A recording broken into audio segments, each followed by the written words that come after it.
discussion being around his investigation in Romania. So if you want to see that 45-minute portion, you will need to text the word Tate to 310-340-1132 or click on the link below to subscribe to an email for that to be sent to you after his investigation or indictment is public. Having said that, brace for impact. You're about to be value-tamed by the one and only Andrew Tate. Let's go. I'm winning too well. I'm scared by the incompetence of these clowns.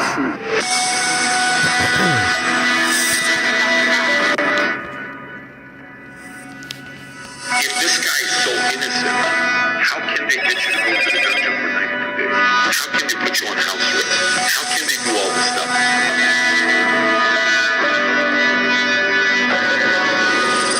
They could do this to you. They could do this to anyone. They could do to you or me or any man watching this. Any man watching this. I wake up instinctually at 5 a.m. because that's when they raid your house. I wake up at like 4:59. I just fucking shoot up. Empires have fallen so many times because they thought they could get away with murder, and then eventually people said, "Listen, stop. You're not going to do this to me anymore. We're not going to take a cent." When I destroyed the BBC, my brother was celebrating. I knew. I said, Tristan, no, you don't beat the British Broadcasting Corporation, make fools of them like this without some new bullshit. This is where their argument has leaks in it. I'm genuinely looking for guidance here. Am I supposed to roll over and fucking lose? You sincerely don't know what the right thing is. I sincerely have decided that the best thing I can do is stay true to my faith and stay true to God and tell the truth and fight.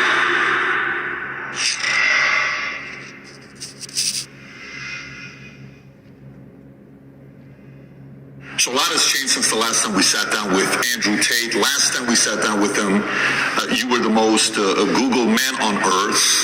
Today, effective last 2 days, you are now the most Googled woman on earth. Correct. According to your Twitter profile. Correct. And we wanted to make sure after the BBC interview, you made certain requests. Yeah. You said you want to moving forward, there to be a $50,000 fee when people sit down to do an interview. So we wanted to make sure the ESG score for this interview would be very high. We got you $50,000 Target gift card. I appreciate that very much. People in America will appreciate that. Only work. And then you also said cookies, so Adam got you some cake cookies. Amazing. To make sure we match that. And then we One for your brother as well, I we did believe. bring a Bud Light, Yes. but unfortunately Vinny finished it on the way here. Vinny, you know, I'm already a girl. I don't need Bud Light. yeah, so we respect that. So, but anyways, look, a lot's obviously changed from last time to this time. Last time we sat down was around 9 months ago. Yeah. You had, at the time, been deplatformed from every social media platform. We came out here, we sat down, we spoke. The Matrix was attacking you. You were saying, Matrix attacking me, Matrix attacking me. Yeah. From then on, Musk buys Twitter in October. Yep. He then reinstates you. Correct. In one day, I believe you get 1 million followers on Twitter. You're upwards of 7 million today. Yep. Every other account's taken down. I think even Tristan was taken down off of Instagram. Yep. And then, you know, the arrest comes, the lover boy, all these articles. Yep. And Vice releases the hit piece on you guys. You know, they're saying what they're saying, and I'm sure we're going to get some comments on that. Yep. The initial 30-day lockup was extended twice, 92 days in the dungeon. Yep. We had a chance to speak with one of your lawyers, Tina Glandian, on February 24th. It was a great conversation we had with her. Then eventually you're released. You and your brother come out, and you specifically make it clear that you did 7,417 push-ups. Correct. Very impressive. You received letters from thousands of fans. You read the Quran on a daily basis. Yep. At no point was any charges, anything official charge. It was all allegedly. Yep. And while you were away, a new star was born, Dylan Mulvaney, which I'm sure you're familiar with. From there on, a lot of comments were made.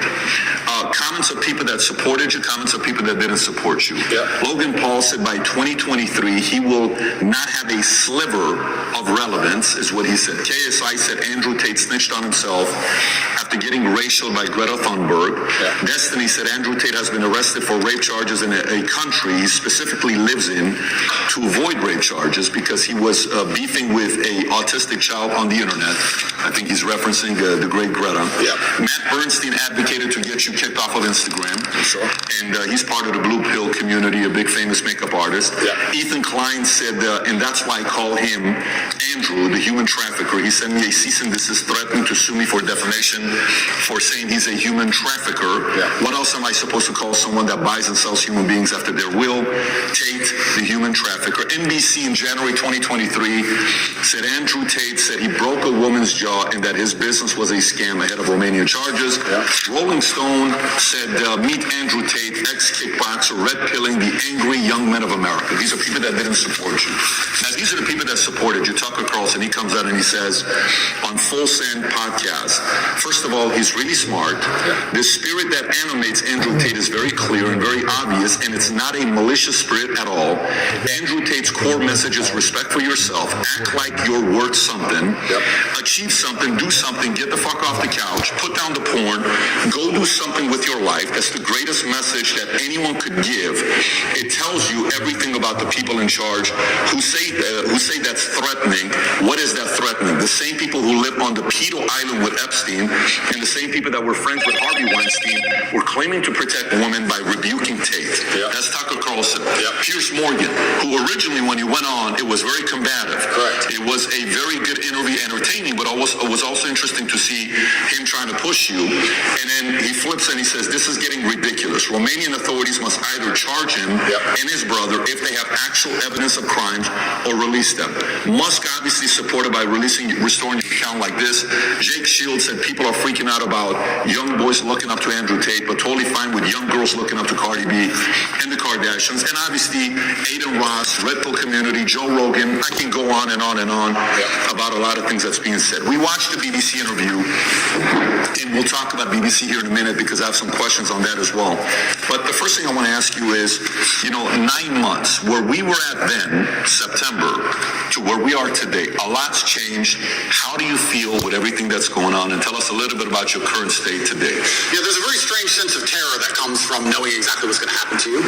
There's a strange sense of calm that comes from it also, but in the middle of the night, when you can't sleep, sometimes you feel happy knowing what they're trying to do to you, and sometimes you feel terrified knowing what they're trying to do to you. I think I'm very happy. Every single podcast I did previous to this, I hammered the point home, and I made it very clear that they had the intention of trying to put me in jail. I said, there's 3 lives. They try and cancel you and slander you and destroy your name. They don't just want you to disappear from the internet. They want you to disappear from the internet in a cloud of shame. They have to shame you, which is why they chose the crimes they did for me, and it's why they usually choose the crimes they choose, because it's heinous. They want to shame you, and they want you to disappear with your head facing the ground and never pop up again.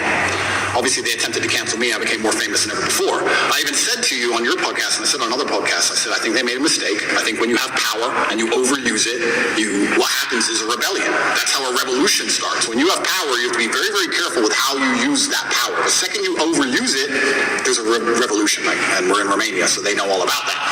That's exactly what happens. And I said at the time, I think I was a mistake. I think they made a big mistake canceling me the way they did. And then the second time, the second life, which I described as they try and put you in jail for no reason. Here we are in the current scenario. I knew it was going to happen. And the third one is they put a bullet in your head. So we're going to have to see how the second life plays out. And yeah, I mean, when this is all over and I win the court case and I get the not guilty, I won't be smiling. I'll be walking out the courtroom with my head on a swivel. That's the kind of life I'm living now. I'm going to be thinking, oh, okay, so their second attempt failed. Now what? Right, do I want to fly private anymore? Do I want to go that place anymore? You start to think about these things. Like, do I want to do these things? A lot of billionaires dying in plane crashes is strange. So it's scary, regardless of how it plays out. And I guess you just have to go with the punches and see where it lands. And God has a plan for me and for all of us, and we're just going to see how it ends up.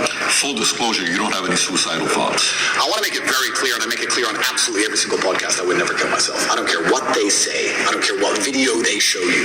Never under any circumstance would I kill myself. It's haram. Never. I don't care if they put me back in the dungeon, solitary confinement by myself for the rest of my human years. I would never kill myself. Ever. Ever. So if that ever happens, God forbid, do not believe whatever garbage they tell you. The chance of me killing myself is precisely 0.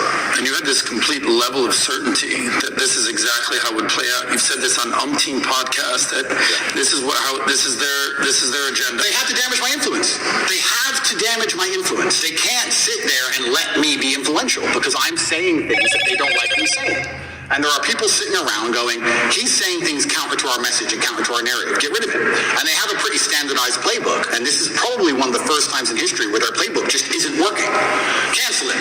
He's still around. Oh, well, lie about him in the news. Just say he touches chicks. Well, no one believes it. Oh, all the comments are on his side. Everyone's calling us liars. Okay, then do it again. Then do it again. Make up a new girl. Then do it again. Find someone else. Yeah. And they keep attacking me with the same weapons, but the bullets are bouncing off. And that doesn't give me a sense of calm. That doesn't make me think, ha ha ha, I'm invincible. It makes me think, uh-oh. It makes me think, uh-oh, because human life is cheap at the top. It's very cheap. Does it make you want to sit on the sidelines and be quiet and just kind of live a life with your family, your kids? Does it make you want to do that? Maybe all these attention is actually not a good thing. It's interesting because sometimes I analyze myself and think, why don't I just do that? Why don't I just disappear? You know, I don't need money. I don't need fame. Why don't I just disappear? And then you have to, I was saying this to my brother, and he was like, well, Genghis Khan didn't need Vienna. Some people are just wired that way. Like, Vienna's a long way from Kathmandu. Sometimes it's just the way it is, or Ulaanbaatar, I apologize, the capital of Mongolia. That's just the way some people are. If I see injustice, and if I see things which I believe to be false, I feel like I am obligated to say the truth. I can't explain why, even at my own detriment. What am I doing this for? Like, it's to the detriment of my life. And I've had these conversations at length with the people close to me, and we're all saying the same thing. It's always been the same way. Humanity's always been the same way. There's been a select, small, few good men up against evil, and evil always outnumbers you. Evil always has more money than you. They always have more power and more influence than you. If you play any video game, when you get to the end boss, he always has more life than you. He always has more hit points, but you're the good guy. And it's kind of like, it's never been any different. At any point in human history, there's been the good guys up against the forces of evil, whatever they were at the time, and you've always been outnumbered, and you've always been supposed to lose. So you consider yourself the good guy in this situation? I think that truth is instilled by God in all of us, and I think if you tell the truth, you're a good person. So who do you think is the bad guy? You know, everyone uses they, them, they're after me. Who's they? Who's the bad guy?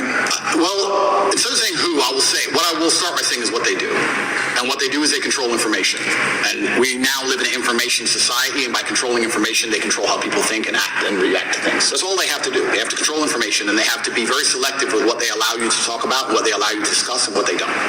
And once they can do that, they can keep you bickering about garbage, and they can control the sensitive information, and then they run the world.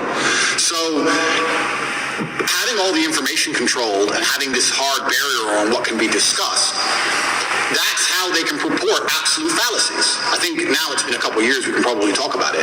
They psyoped the world into believing they should be afraid of the common cold.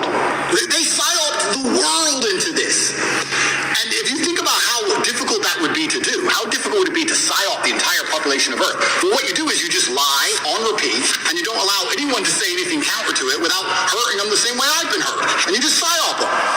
It's actually amazing because now I use that exact same psyop on people. I love it. I love it. So when I sit with someone who's not matrix-minded, when I sit with someone who is matrix-minded, like when the BBC walked in here, I'm like, do you all have your vaccinations? Social distancing. 100%. Social distancing, please. And they look at me like I'm crazy. Well, how am I crazy? 2 years ago, you were telling me to do this. Now when I repeat your own worldview to you, I'm crazy. Well, if I'm crazy, guess what? You're a fucking liar. Because you lied the whole time. So either you're a liar or I'm not. You know, how could I be nuts? Put your fucking mask on. If I ever talk to any of these clowns again, they're going to be fully masked up. And I refuse. I don't care if you've had 2 booster jabs. No, I want all 6. All 6 injections. I want paperwork. Or get you're not coming in the house. I'm scared of COVID. It's dangerous. I believe the mainstream media. I'm scared. This word you keep using, psyop, I've never heard this. What it's short for psychological operations? Correct. Break that down. What exactly is a psyop? Yeah, a psyop is the matrix as a whole. Psychological operations are constant. They constantly decide how they want you to think and what they can do to make you believe that. Right? There's a whole bunch of them they do. But it starts with tolerance. That's what I don't like about this whole guise of tolerance. It's not that I'm an intolerant person. It's not that I'm a bad person. It's not that I want to hurt other people. But when they keep pushing tolerance, what they're trying to say is have no standards or barriers or parameters for anything. That's what they want. You have to be tolerant. Tolerant of what? Tolerant of how having your shop set on fire, tolerant of your kids being taught things you don't want, tolerant of crime, tolerant of your house being broken into. Like, tolerant of what? You're not allowed any hard barrier, any hard parameters as a man anymore. That's why they push tolerance. That's the beginning of it. That's the first stage. Once you accept absolute tolerance, well then it's the end, isn't it? I'm tolerant of everything. I'll eat the bugs. Sure. Tolerate everything. I'll tolerate everything. I'm tolerant. Sure. So when I say things like I'm intolerant of certain things and people think that's bad, no, you need to have standards and parameters. And that's one of the reasons they also attack me. I say that men should be allowed to have standards and parameters in a relationship and in their lives. We should be allowed to decide who we want to marry, and we should have standards for her. They have standards for us. We should allow ourselves to have standards for her. We should have standards in what we'll accept from a government and standards in what we'll accept from a police force. We should have standards as men. But they're trying to erode all of that. Once that's gone, then your brain is completely empty. And then once your brain's empty, they can just plug in the slave program. And then it's over, right? You're a tolerant person. You're a tolerant person. Good. You're a good slave. Slaves are exceptionally tolerant. So the shirt you wear is what? Escape the slave mind? Resist the slave. Resist the slave mind. What does that mean exactly? It's a better word, resist. Resist. But I want to do this before we get into, because we got 5 hours, guys. We got plenty of time to get into a lot of different topics. So one, I do want to talk about BBC. The handling of the interview, I want to get your thoughts on it. I know there's been reactions, but I want to go a little bit deeper into it because I want to compare how your start with the interview with BBC started versus Philip Schofield versus Musk. I got all the first questions. We'll cover that. I want to talk about media. I want to talk about your evolution of your faith, atheist, Christian, Muslim, and then some of the things that's going on with politics right now. You know, maybe a little bit of Romania. You know, Trump. We'll cover what you're talking about with different things. It's funny you're saying monopoly on power. Monopoly on power. If you abuse it, now YouTube's turning around and saying, hey, you can talk about the election. We're no longer going to give the strike. So that doesn't work forever. First thing I want to talk about, I think the audience would like to know, for you and Tristan, 92 days in the dungeon, you know, you're in jail, your experience in there, we keep hearing about it, we read about it, but what was it like for you guys being in there? So I'll start by saying, and I have to make this clear, that the staff in the jail were exceptionally nice to me. They were very apologetic. The vibe was apologetic. Nobody was really treating me like a criminal. There were a few guys who were icy cold, I guess you could call them. They like to think of themselves as professional, but they were just inhuman. But over time, they warmed up, and I was exceptionally nice also to all the staff. Jail was terrible. I'm going to start by saying jail was terrible, and I was miserable inside of the jail cell. It's a good thing depression isn't real, because I would have been depressed. But I think in life that you get what you give, and I wanted to feel happier, so I tried my very best to make people happy.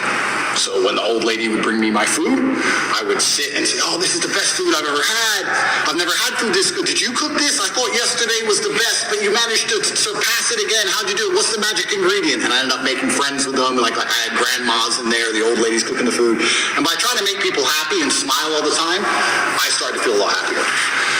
But it's kind of scary, and I think the scariest thing about jail was the uncertainty of it all. If they would have said to me, you're in jail for 92 days, or even 5 years, you got 5 years, cool, I do my time. But when you're nabbed and thrown in a cell without charge, you're like, well, how long, is this my life? Is this it now? Is this the end of the story? I'm just in this cell. And I was picked up on 29th of December. I went through this quick court case. Like I said, I'm inside of the jurisdiction of Romania, so I have to be very careful with what I say because the case is ongoing and we're in Romania and I can't leave Romania. But obviously Romanian court is in Romanian by law. So you're marched into this room, everyone speaks a language you don't understand for 15 minutes, and then you're marched off to jail. Look, what even happened? What even happened to me? And they said, oh, here's the paper that explains it. I was like, that's in Romanian. And they said, oh, don't worry, you'll get a translation to English by law. I was like, okay, that's fine. But because I was picked up on the 29th of December and there was New Year's Eve and holidays, it was 2 weeks before I even knew why I was in jail. 2 solid weeks I'm in jail. No one told me in English why I'm in jail. I had no idea what the charge. Can they do that? By law, you get it on the piece of paper in English, but there's translation, there's holiday, we need to find a translator, there is a delay. And you speak zero Romanian. Zero. So they said, oh yeah, human trafficking. I'm like, what do you mean human trafficking? Who? When? What? What is this? Took 2 weeks before I finally got a piece of paper, and then I realized what garbage it truly was. I mean, I knew it was garbage, but I was like, this is complete garbage. Yeah. So, yeah, I have endless stories from jail. It was certainly, I don't think jail teaches you much new. What it does is confirm everything you already know. It confirms everything you know about the reality of the outside world, that you need to be physically strong so that you're not attacked by others, and mentally strong so you're not attacked by yourself. You learn who's on your side and who isn't. You learn who's a coward and who's not. You learn who's an opportunist and who isn't. Your circle, you certainly learn a lot about the people around you when you go to a jail cell, that's for sure. But I remember it was New Year's Eve. When I was first picked up on the 29th of December, I was very sure I'd be out 24 hours. So there's no way they're going to keep me. For what? Like, this doesn't make sense. So finally New Year's Eve rolls around, and I'm sitting in the jail cell by myself. And in Romanian jail, you don't leave the room. It's not like an American jail where there's a yard or anything. You're stuck in the room. It's 3x4, and that's your existence. You just stay in the room. Are you by yourself? 24 hours a day. At the beginning, I was by myself. And you're stuck in this room, and I'm sitting there. It's New Year's Eve, and there's a very faint speaker, maybe way down the hallway. The guards must have been having a little party for New Year's Eve. And there's this awful song. It's called the Ketchup Song. I don't know if you know what it is. I don't want to sing it, but it goes, hey, hey, that super annoying song. And I'm sitting there, and I know it's New Year's Eve because the fireworks start going off. And I'm looking out my tiny window, and I can just hear the very long distance from the end of the hallway. Hey, hey. And I'm sitting there looking out the window like, this can't be it. This can't be the end of my life. Even the cockroaches all over the walls didn't celebrate. There was maybe 15 cockroaches on the walls, right? And when it struck 12 and the fireworks went off, I kind of like, well, who's my friends in here? The cockroaches. I looked at them, even they didn't move. It's like, well, that's New Year's. It's funny because before that, a couple days before that, me and Tristan were discussing, do we want to do New Year's in Dubai? Do we want to go Courchevel? Shall we go Miami? We're all arguing, oh, that will be boring. No, that's too far. We had all these grandeur plans. So finally we decided to go to Dubai. We were in Czech Republic at the time, and we decided to go to Dubai, and I said, let's stop in Romania so I can repack a suitcase. So That's it. That's the only reason. That's the only reason. So jet left Prague, landed in Romania. My jet was still on the runway. Came here overnight to pack a suitcase, spent the night, spoke to Greta with a pizza box, and 5 a.m. they got me before I flew back to Dubai. So that was my Infamous Greta pizza box situation. Greta pizza box. How much do you think that there's anything linked to Greta? Is there anything, because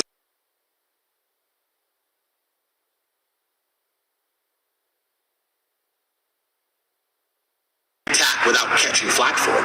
There's certainly protected people. It's absolutely and utterly a club, and you're either in the club or you're outside the club. She's certainly in the club, right?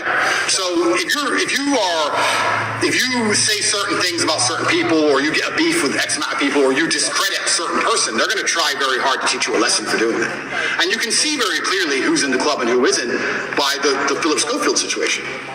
This is a man who has groomed boys and had sex with them, but he's in the club.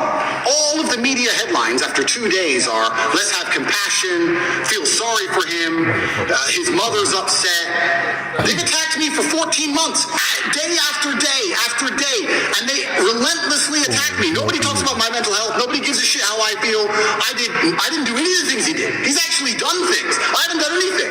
But when you're in the club, you're protected by the media. When you're not in the club, you're attacked by the media. And that's how it simply works. You're either on our side or you're not. But to join their side, you have to sell your soul. Your sanity has a price. Your sanity is for sale. You have to sell it. You have to come along with your sanity, take out your mind and say, here you go, take my sanity, I'll take 35 million. Yes, that is a woman. Yes, protect me. It's insane. And the reason these people join these clubs is because they know they're doing bad things and they feel that they need protection. The reason I stand up and argue against all this shit is because I know I don't have skeletons in my closet. You think I'd be on the internet talking like I talk and fighting the Matrix if I had skeletons in my closet and I was actually a bad person? I've been investigated as deeply as a person can be investigated by multiple federal agencies for 14 months. I was locked in a jail cell and 2,000 people I know was called. My barber, my old housekeeper from when I lived in England 9 years ago, my gardener I used to have in another country I lived in. Everybody was called. And people were offered bribes effectively. The media are calling girls saying, if you have a bad story to tell about Andrew, we can pay you $30,000 if you have a bad story. That's a bribe. That's a bribe. And they still couldn't find anyone. Still. I've been investigated to a deeper level than 99.9% of people you cross on the street. And they're saying I'm guilty and I'm a bad person? You go get 20 men off the street and put them through what I've been through. You'll find more crimes than you've ever found with me. Absolute clown world. It's insane. And if I was part of the club, none of this would be happening. The media would be on my side. They wouldn't be hitting me this hard. They wouldn't be lying about me. All I had to do was sell my soul and sell my sanity, and I refused. And they're trying to punish me for it. That's what's happening. It's funny you say this. When we watched the BBC interview with Musk, right? And he goes up and the guy opens up the question with, why'd you agree to do this interview? He says, well, I don't know, what's the name of the BBC? And he's trying to mock them and all this stuff. And there's a part of it where, he calls them out for the mistakes they made. And if you go to the bottom of the interview on BBC, you'll see comment section saying, why'd you cut that out? Because Musk puts it on Twitter, but they didn't put it in the interview. Then you watch the interview with you. The first question they ask you was, what's the first question? Hey, you've been accused of Serious crime. rape or something like that. Right off the bat, they ask that question of you. And then you see the interview, Lucy Williamson, I believe, her first question was, you're facing some very serious allegations. Have you raped anybody? That's the open question that they ask you. And the video they put up, the first one, they take it down. The second video they put up, that's 12 minutes like the highlight one, they turn, the comment section is open. There's 80,000 plus comments there. Then you look at Philip Schofield. And you just brought up Philip Schofield. For people that don't know who Philip Schofield, do you mind explaining to people who he is? Yeah, he was a TV presenter in England. He was very famous. He ran the morning show. And he was grooming children for a very long time. And all the staff knew about it. And the people who worked on the show with them were being groomed by him. And everybody knew. And it was all a big ha-ha joke. And now he's come out saying, oh, please don't pick on me. I feel sad. And the media is saying, I'll leave the guy alone. He is, when you go look up his Wikipedia, it says he rose to prominence as children's BBC continuity presenter from 85 to 87. Then went on to do programs on BBC and ITV for Going Live, This Morning, Dancing on Ice, All-Star Mr. and Mrs., The Cube, and a bunch of other things. And they interview him, okay? While he's going through the mess, after 27 years of being married, this one guy that he groomed since 10 years old, his name is McGreevy, I want to say, something McGreevy, that he's going through the process. Matthew McGreevy, they met at 10 years old at a theater group. At 15 years old, Philip follows him on Twitter. While the kid is 15, he follows him on Twitter. The guy celebrates it. Long story short, Ruth Langsford, they work together with. She files a complaint. Then right after filing the complaint, McGreevy gets fired. Then he has to take a break. Then he comes out after 27 years telling his wife, and I'm gay, I'm coming out of the closet. He's got 2 daughters. But there's a part of it where Matthew calls his wife and says, hey, your husband and I had an affair together when I was 19 the first time and 20 and all. Nobody knows if it was before or not.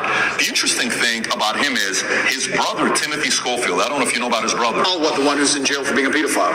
Was convicted of 11 sexual offenses involving a child between October 2016 and 2019, including 2 sexual activity with a child. Here's how the interview started. First question, the guy asked him, he says, you've had quite a week. How are you? Opening question versus the question they ask you on the opening, right?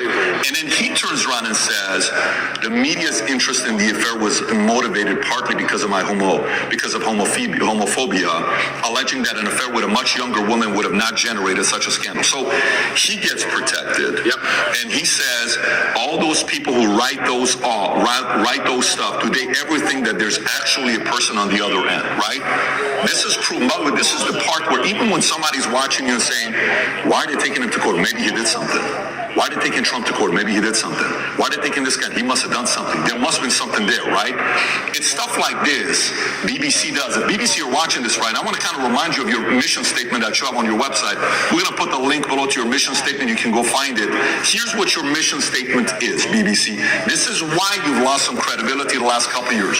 To act in public interest, serving all audiences through the provision of impartial, keyword impartial, high quality and distinctive output and services which inform, educate, and entertain. You say you inform, educate, you entertain, yet you conceal, misinform, and your content's quite frankly boring. You're cherry picking on people that you're talking to. So a message like that gets the average person to say, everything with you is allegedly, everything he did is proven, his brother is proven, yet let's leave him alone. Poor guy, let's target him.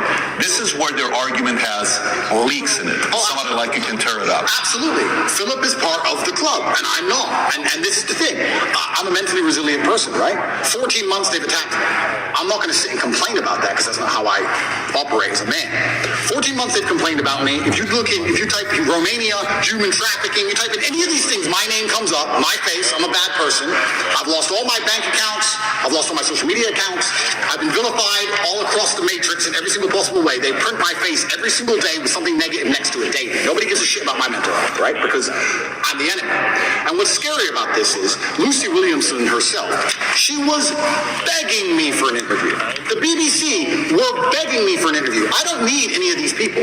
The only reason I even sat down with the BBC is because they were begging me. I can go and just say my own words and get plenty of views, right? But the whole time I was in jail, they're begging me for an interview. Can we speak to him on the phone? Maybe you can give an interview from jail. Can we have an interview? Please, please, please, please. And I was saying, why do I want to talk to the BBC?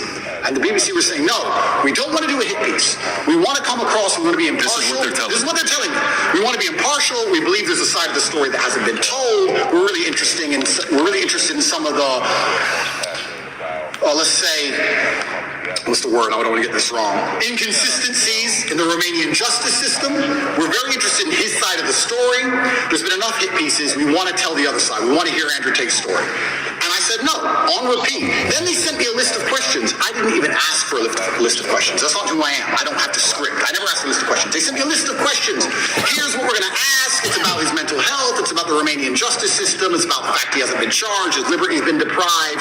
All this stuff. I thought, well, that's kind of interesting. Maybe it's a bit interesting, and the Matrix is obviously printing lies about me. These are some interesting questions from the Matrix for the first time ever.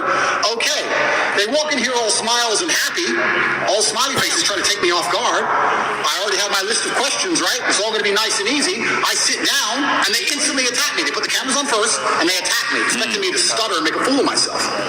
It's kind of like they tried to sucker punch me. I'm in the club, and they're my friends shaking my hand, and they tried to hit me and knock me out. And this is the thing that's so amazing about it. Yes, I destroyed the BBC. But of course I did, because I'm smarter than all of them. But why should I have to rely on my wit and intellect to destroy BBC with their research team and their plan, their deliberate plan to try and annihilate not only my credibility, but my life? They're trying to put me back in jail, these people. They're not dishonest. They're genuinely evil, and they don't give a shit. And so why should I even sit there and entertain them? I believe I could slip every single sucker punch they throw at me for the rest of human time. I could sit with any of these clowns, and no matter who they sit with their research team, whatever garbage they come up with, I'll make a fool of all of them. But why am I even entertaining them anymore? What's the point? That was the last chance I gave mainstream media. They lied for months to get that interview with me. Completely dishonest, head to toe. And like you said, they sit with Philip. Are you okay? Are you okay? We heard your mom's upset, that poor old lady. Maybe everyone should stop talking about it because his mom's upset. Let's not talk about it anymore because his mother's old. You're either part of the club or you're not. You have to sell your sanity nowadays. If you sell your sanity, you're afforded protections. That's the reality of it, because if you're a sane thinking person, you don't buy their bullshit. And that's what upsets them. They don't want anybody who thinks for themselves. They need you to they want you to believe exactly what's on the television screen. Believe in COVID. It's COVID now. It's COVID now. Oh, Putin's invaded Ukraine. Putin's cured COVID now. Now it's Ukraine. It's insane until the next thing comes. It's absolutely asinine. Did any of the questions that they sent you ahead of time? Zero. By the way, there was no that's not how we operate. ahead of time whatsoever. Did they ask you any of the questions they said they were going to ask you? Zero. They start with an attack and it became a battle instantly. Did they ask you at any point what jail was like? Zero. What your mental health was like? Zero. You completely missed the mark when everyone wants to know what was jail like. Well, they don't even ask you that question. But this is what's so interesting about it. These people are so detached from reality, because they are genuinely detached from reality. They think that finding a video I made 8 years ago, a 4-hour speech I made 8 years ago, and finding one line of it without context that can be misconstrued, they think that sitting down with me and saying that to me is an aha moment. Nobody cares, because you're taken out of context, one. And I said, you're taking things out of context. She goes, I'm not taking it out of context. I said, if you're presenting it without context, that's taking it out of context. That's what it is. You're lying by omission. I said that to her after the cameras are off, and she looked at me because she didn't understand. When you omit details, when you refuse to put in all of the details, you can lie by including one detail which may happen to be true. You can tell the truth and miss all the details around the truth, and you are lying by omission. You're lying by omission. And you're sitting here saying, oh, you said this 8 years ago. Nobody cares, because they know me, and they know I didn't mean it in that way, and they know it's taken out of context, and they know that it's an old video video on the internet, and it's not even an aha moment they think it is.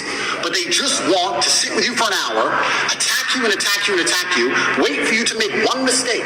If I would have stuttered or made a single mistake, that's the only 3 minutes they would have shown. That's all they want. They want that 1 hour, then they take the little bit. With me, they cut it down to 12 minutes and look terrible in all of it. But if I would have made a single mistake, it would have been the only bit they shown. That's all they care about.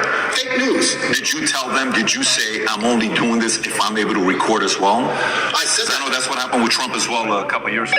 I didn't tell them. Okay, so they didn't know you were recording. They didn't know I was recording until afterwards, and then I said, that was dishonest, I'm going to release the whole video. You told them before you released it. I told them. There is no contract or agreement with BBC. No. Nothing was signed, it was just simply an interview. Okay. Because I think that was very important when you released it, for people to see what fully was said versus, and by the way, you know the Philip Schofield interview that they put up, the 12-minute one that just came out, you know the comments are turned off. Of course they are. The comments are turned off, yours are turned on, his is turned off, and who knows many reasons why they would do that. But going back to BBC. So, okay, they come, they want to ask the questions of you. For some of the people that maybe aren't following the story closely, but they know who you are. We're in the car, we're driving, and a lot of people are asking questions. We ask the drivers, like, hey, are you going to Tate's place? How do you know we're going to Tate's place? And he says, well, who's Tate? Oh, Andrew Tate. Oh, tell us about Andrew Tate. Well, this is, okay. What kind of a guy is he? He said, I actually really like him. I said, why do you think he's going through what he's going through right now? Oh, it's always because of money. Okay, so we're at a different restaurant. So tell us, why are you going through this? Why is he going? Everybody's saying a similar thing about this, right? But for those who don't know, there's 3 different camps. The camp that already sees you guilty, it doesn't matter what they read. So, for example, this story here, from BBC came out just last night, 10:30. Andrew Tate choked me until I passed, that UK woman claims, right? This is Alice, another anonymous name, just like Sophie, right? But there's 3 camps. There's those that say, well, look, I'm already thinking he's guilty. I don't like him anyways. I need anything to get me to think he's guilty. Whatever it takes. I don't have to do my own due diligence. I just have to hear anything. Then there's a camp that's a diehard fan. There's nothing you can do that they did wrong. You can, in their eyes, going to be wrong. Then you have the people in the middle that are the reasonable ones, that are saying, you know what, let me look at this. What about this? What about that? The people in the middle may say the following question. They may say, and I may have asked this question from you last time as well. They may say, Andrew, okay, if this guy is so innocent, how can they get you to go to the dungeon for 92 days? How can they put you on house arrest? How can they do all this stuff? If you're somebody that was born in U.S., you lived in UK, how come somebody else isn't coming to bail you out? You got different lawyers. How is it that they can keep doing this to you if you're not guilty? What do you say to those people? Yeah, and once again, I have to be careful what I say because of the court case, but Romania has a law, or the law in Romania is basically, if you can prove to a judge that it might have happened, they're allowed to hold you up to 6 months during the investigation stage. If I was guilty of anything, I would have been charged long ago. And we're going to talk about charges soon because I still believe they're going to attempt to charge me. But we're now approaching the end of the 6 months they can keep me under a form of arrest for without charge. Typically in Romania, when I was first arrested, the guard said, within 2 weeks, you'll have your indictment. I was like, 2 weeks? He goes, yeah, everyone gets charged quickly. Nobody waits 6 months for a charge. If they arrest you, they charge you, like every other country, right? The fact they've waited 6 months and gone into my entire life and attempted to find something shows they don't have a case. Why I believe it happened is because they didn't have a case when they were trying to hit me with this garbage, and they thought, you know what? If we put him all over the news, if we slander his name completely, there was a hotline set up. If you're a girl who's been hurt by Andrew Tate, call this number in the UK. A hotline. So they were attempting to use the media to find what they wanted. Months go by, case file's empty, nothing's happening. My lawyer's saying, when are we going to close this case file? Like, yeah, we're just waiting for some papers, we're going to close it. Around the time I was canceled, things started appearing in the case file again. They started spying on me again. Very interesting that it happened around that time. I don't know if they understood that I wasn't protected by the political class of the USA. I don't know what happened. They started to build this case, and they spied on me for all of these months, spending millions of euros, spying on me everywhere I went, trying to find evidence of a crime. Eventually, they get to the end of their legal limit to spy on me, and they don't have any crime. They don't have anything. So in my current court case, we have 2 Americans who lied, the ones who we have the conversations between them saying they're going giving an Oscar for lying to the police. We have the CCTV of them coming and going. We have their Uber records showing they can travel the country freely. We have their phone calls with their mother where they're saying, yeah, he didn't hurt me, and my boyfriend caught me. We have all of it. We have all the evidence. We have those two. And then there's nobody else who could possibly even take the stand. I don't believe, as high level as this Matrix attack is, I still don't believe a Romanian judge is going to put me in jail with the dossiers. I've seen it. It's garbage. I don't think I'm going to end up in jail. But it's just taking years of my life, damaging my influence, having bad things to say about me, keeping me under control, keeping me locked in a house. That's all they want to do. They have no interest in the truth. There's no victims. There's no one to take the stand. Do you know who Sophie is or Alice is or no? Yeah, so the BBC, that's really interesting. So then the BBC says, well, we found victims because the BBC have done enough investigative journalism to understand that the case is garbage and there's no victims. So they said, well, we found victims. They found one called Sophie first. That was a few months ago. I think I was still in jail when Sophie appeared. Is that her real name? No, that's her fake name. So they have a girl with a fake name called Sophie. They don't show her face.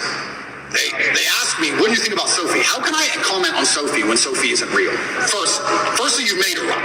Secondly, I don't know who you're talking about. You're saying that 9 years ago, I was emotionally controlling? That is the most subjective garbage accusation. What does that mean? 9 years ago, I said you shouldn't party with those guys in the club. Is that what I said? I don't know what I said. I don't know who she is, if she exists at all. And they're saying 9 years ago, you were emotionally controlling. Sophie said so. Who's Sophie? We're not telling you. What's emotionally controlling mean? We're not telling you. What comment do you want me to? If this person even exists, which they don't, then I destroy the BBC, make it very clear to them that Sophie doesn't exist, on repeat, because she doesn't. And 2 days later, Alice appears. What's interesting about this is that DCAW, the federal agency inside of Romania, along with help from international partners, have tried so hard, spending millions of euros with federal level tools to find a victim so they can put me in jail. And they can't find anyone. But the BBC just pulls them out whatever they want. The BBC does. Where do these people come from? And I say this every single time. If anybody believes they've been wronged, male or female, by me, go to the police. Go to the police. I encourage you to go to the police. All these people say we don't want to go to the police. We just want to stay on the news. What, is that because you're not real? Is that why? That's pretty convenient. I mean, I thought I was a bad person. Why don't you go to the cops? Oh, because you have no evidence and it doesn't exist? That's why. Are all these accusers in the UK, not even in Romania? Not even in Romania. So Sophie and Alice are supposedly both from the UK. And Alice's story is... To correct, it's not Alice. I said Alice, it's Evie. Evie or Evie or something like that. EVIE. It's all made up names. It's all made up. Yes. So Evie... We could call whatever name we want. But Yeah, Evie is saying 13 years ago I choked her or something. Yeah. By the way, when is the 6-month time limit? End of this month? Okay.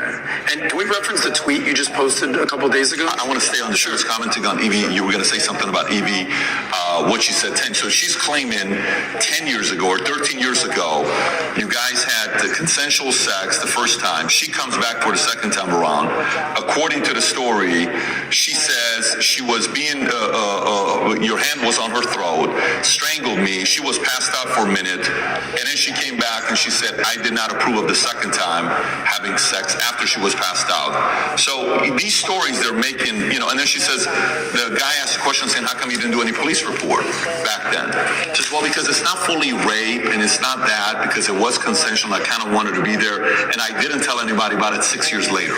There's way too many things that doesn't give it credibility for somebody to say, I didn't do anything about it then, but 6 years later I told my friends, 3 or 6 years later. Yeah. And this is the thing that's scary. If you say to any red-blooded male, 13 years ago you had sex with a woman consensually and she's now unhappy about how that sex happened, you can get, any man on earth can get screwed with that, if this person exists at all. And like you said, she refused to go to the police if she exists. And she's saying it was consensual. I think last night they aired it on Newsnight, and they said, why are you coming forward now? And I think this actor, the person literally said, because now he's rich and famous. They literally said those words. That's what they said. Oh, because now he's rich and famous, I think it's unfair to... It's asinine. I don't understand genuinely how a man can protect himself in the Western world anymore. How can you even exist anymore? If this is what they're going to hit you with as soon as you get to a certain level of influence, there's no man on earth who's safe from this. I said this to my judges. I had a few male judges. I said, they could do this to you. They can do this to anyone. They can do it to you or me or any man watching this. Any man watching this. They can put in the BBC 9 years ago you did something. They won't tell you her name. They won't give you any chance to defend yourself because you have no idea what they're fucking talking about. And they will print it on repeat until you lose your job and lose your bank and lose your social media. And then you're going to sit there bankrupt and depressed. And then they're just going to move on from you. And if you don't die, if you're like me, a cockroach who refuses to die, if you sit around and refuse to go away, they're going to make up a new one. It's crazy. And it's genuinely scary. And you're not safe from it anywhere anymore. I will say right now on this podcast, I encourage absolutely anybody who believes I've harmed them, male or female, to go to the police with evidence, and we'll go to court. Let's do it. I don't harm people. If I was harming people, I wouldn't be out here as open as I was. The biggest criminals and the biggest gangsters and the most heinous people on earth don't have social media. You know this. If I see a guy with an Instagram pretending he's a gangster, he's not a gangster. The real gangster hasn't got Instagram. But that's the reality of it. You think I'm going to become the most Google man in the world if I've been running around hurting people? It's absolutely insane. And I think there has been a shift in the consciousness. I think, especially because of COVID and a few other things, people are starting to understand that all these people do is lie. I think people are starting to understand that. And the harder they try and hurt me with these lies, the less people believe it. Which is scary for me. Like I said earlier, it's scary. They keep coming up with more garbage. The bullets keep bouncing off. So now they're sitting around going, we can't convince the world this person is a bad person. How do we get rid of him? That's the scary part. You were going to say something. Yeah, follow-ups on that. the 6 months, it's 6 months coming up right now. It's coming up Yeah. June 29th, I believe. Correct. Okay, you put out a tweet recently. You said the 6-month time limit is running out. Right? There's zero evidence against me unless they invent something against me, right? And then you ask a poll. You said if they charge me with an empty bullet and it still takes a year to beat it and allows them to save face, they're hoping that the world will basically forget about all this. What do you think they will do? And you gave people 3 options. Option 1, let me go. Option 2, charge me with no evidence. Option 3, invent and frame attempt. The results were 38% let me go, right? 35% invent and frame attempt. And option 2, in third place, charge me with no evidence, 27%. 38%, 35%, 27%. So basically, it's pretty even. So what do you think is going to happen? The people, the 38% of people who think they're going to let me go, I think are extremely naive. I go to sleep every night. Every morning, I wake up instinctually at 5 a.m. because that's when they raid your house. I wake up at like 4:59. I just fucking shoot up because they busted my house 3 times now. It's not nice to have a bunch of men with guns bust in your house. It's not a nice experience. So every single morning I wake up expecting them to just turn up again with something else and drag me back to a prison cell.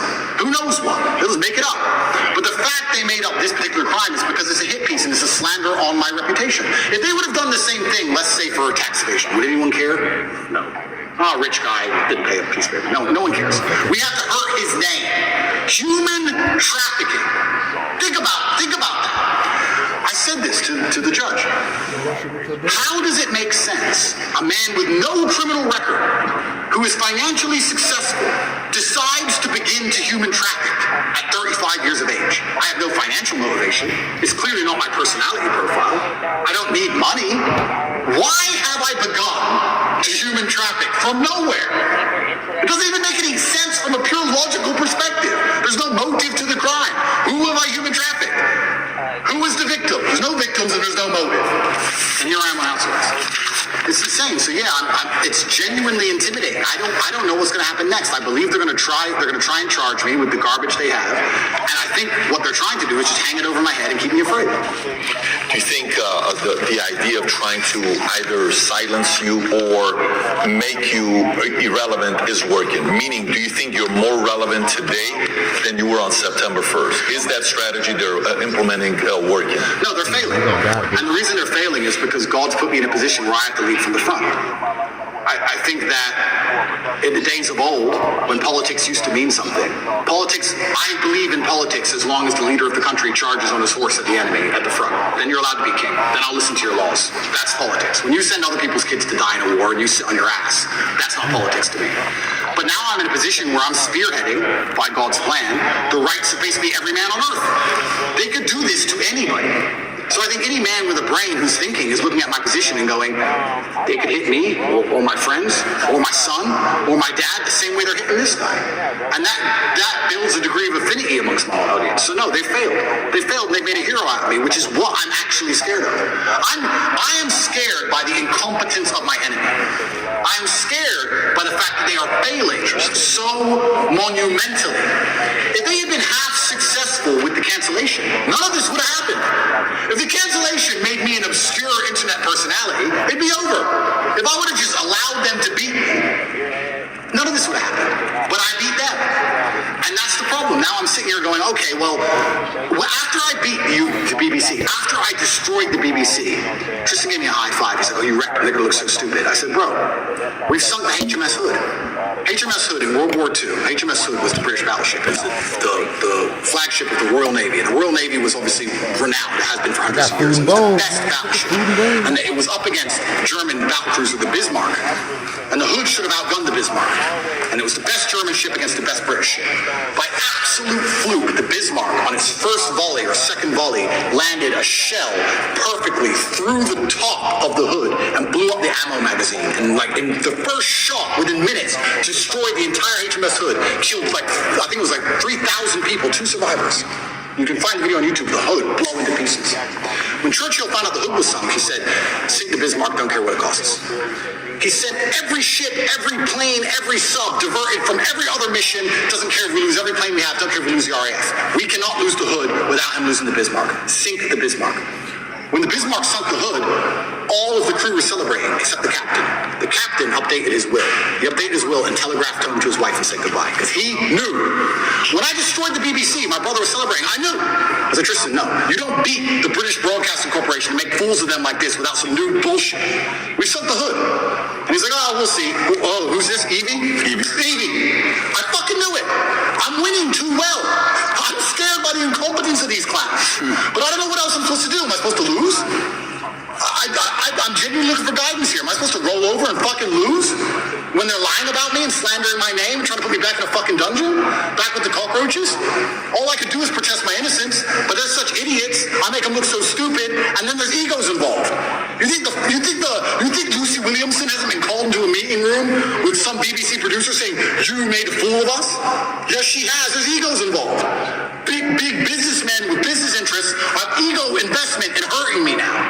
And I keep winning. So I don't know. I'm in a very precarious scenario. Do I continue to win? Do I let them win a bit? Do I just roll over and shut up? What am I supposed to do? I don't know what the right move is. It's difficult. You sincerely don't know what the right move is. I sincerely have decided that the best thing I can do is stay true to my faith and stay true to God and tell the truth and fight. The right move for me, I believe, is to fight. And fight to the end, because I think that suicide is always the wrong option. I believe if you're put in a bad position, the best thing you should possibly do is fight to the best of your ability, which is what I'm going to do. However, if I was looking at it purely logically without any kind of ideological motivations, perhaps if I would have shut up when they wanted me to, I wouldn't be in this scenario. But that's just not who I am. You know, Alexander the Great didn't have to keep conquering. Genghis Khan didn't need to take Vienna. He could have just chilled. He kept going. So I feel like when I'm in a position where I don't know what I'm supposed to do, the best thing I can do is just look to God and tell the truth. And that's what I'm doing. I want to ask you one more question regarding human trafficking, because this is a heinous charge, or allegedly. I mean, this is not lightweight stuff. You famously ran a webcam business. Correct. Perfectly legal. Yep. Nothing wrong with that. I mean, I can't tell you how many women are doing OnlyFans these days. Yep. Webcam business. Yep. How much of a reason was that a correlation for the human trafficking, the sex trafficking, the webcam business? How much did they correlate? Yeah, well, he must be human trafficking. He's running a webcam business. There's no correlation. Zero correlation. So they haven't even charged any of the webcam business. Any of this. Zero. And what's crazy is people assume that, right? It's crazy because one, it's not legal, and two, you can go drive down the high street of Romania. There's webcam studios it's one of the most popular businesses in the country. It's not even illegal. And that was a past life. You're talking about something that happened 10 years ago. It was that long ago? It was about 10 years ago, yeah. It was at the very beginning of it. The very beginning of the whole idea of that industry. Minect is an application which allows you to take a minute to connect with influencers from all around the world. My name is Andrew Tate, and I'm available to speak directly to you on Minect. I think it's just perception. I understand I have this perception. And I think a lot of people who are also dislike me, a lot of the reason they dislike me so much is my perception.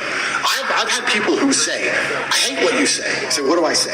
And after talking to them a while, they say, it's not what you say, it's how you say it. Of course. It's the perception of aggression. It's the perception of masculinity that they're afraid of. It's not even the words. They might like the words. It's my delivery. So I understand perception to be reality to a degree. I accepted that maybe the first month I was in jail. I understand understand when you have a message which is complicated, and masculinity as a whole is a very complicated tapestry, that the best way to instill it and teach it is to break it down to its break it down to its core beliefs. So I've evolved way beyond Lamborghinis and chicks, right? But masculinity as a whole is a very complicated tapestry. You need to have the emotionality. You need to have the times you feel like crying and you don't. You need to have the times you can be aggressive. You need to have the times that you can be violent to protect your family. It's very complicated, and you can't teach that, especially to the young generation, in spite of the constant propaganda they have coming in their ears, very easily. So I break it down to a very core message, and the core message is that I have financial freedom, so it's hard to tell me what to do, and I have sexual access because I'm respected by women, and I have a good network because I'm respected by men. I break it down to those core things, and those core things are what I build that's how you build the tapestry of masculinity, because if you don't have those three core things, you can never build the rest of it. That's the beginning of it. If you don't have those three things, it's hard to build the rest. So anybody who doesn't look into my message properly, I mean, I'm sure these people who are after me have never listened to me speak at length, ever. Ever. They just look at a picture. He's on a boat. There's 3 girls on the boat. There's no way those girls are happy with that, because my wife hates me. And there's 3 of them. So he has to go to jail. And that's what's happening. It's that baseline. I truly believe it's that baseline. But how else can I teach my message, as complicated as it is, without first breaking down and proving you have success in the most core levels of it, right? Before you learn to box, you jab and you cross. Before you do all the complicated stuff, you do the basic stuff. So a lot of it is people looking at my message, not understanding how detailed it is, not understanding how positive it is, looking at the baseline instincts which I teach and which I use to advertise my success as a whole to people to show and say, look, I clearly know what I'm talking about to a degree, because I have things that you want. And you're a man, so you can't tell me you don't want them. Every man wants this. Every man wants one of these. And they take all this and they try to weaponize it and use it against me. And you're right. It's feminism as a whole that has this idea that if a man is a man unapologetically, and he doesn't apologize for being a man, that he's a bad person. Which we've discussed at length, and I've discussed a bunch of times, but it's truly the most crazy thing about all of this is when shit hits the fan, it's exactly the kind of men they hate that they want. Every single time. Every single time. You can go out to a bar in America and you can stand there and argue with a feminist and argue with her to the end of time. And if someone ran in there with a gun, she would say, hey, you go. You're the misogynist. You go protect me. The feminist guy who's on my team, I don't want him to go. I want you to go. Please. We don't want Dylan Mulvaney on the front lines. Of course not. And it's hypocritical. And it's hypocritical and it's done on purpose. It's purported by the Matrix and it's done to attack the baseline masculinity of men because they don't want men to be masculine. Because when you're masculine, you say no to things. I saw a really interesting study once that was it had testosterone level, and it was linked to your capability to disagree with people. The higher your testosterone level, the more likely you are to disagree, because at a baseline level, back before we were more civilized than we are today, if you disagreed with someone, you had to fight him. You had to fight that guy. For you to sit and say you are wrong, there had to be a possibility of violence. If you didn't have the capability for violence, you didn't say they're not. You didn't say they were wrong. You just agreed with stuff, right? So they don't want men who are standing up and saying, I don't believe in X. They want to reduce our testosterone levels to we're eunuchs, so that we sit and say, well, I may not agree with it, but what can I really do about it? It is what it is. And then they have absolute control. Do you think history favors that ideology?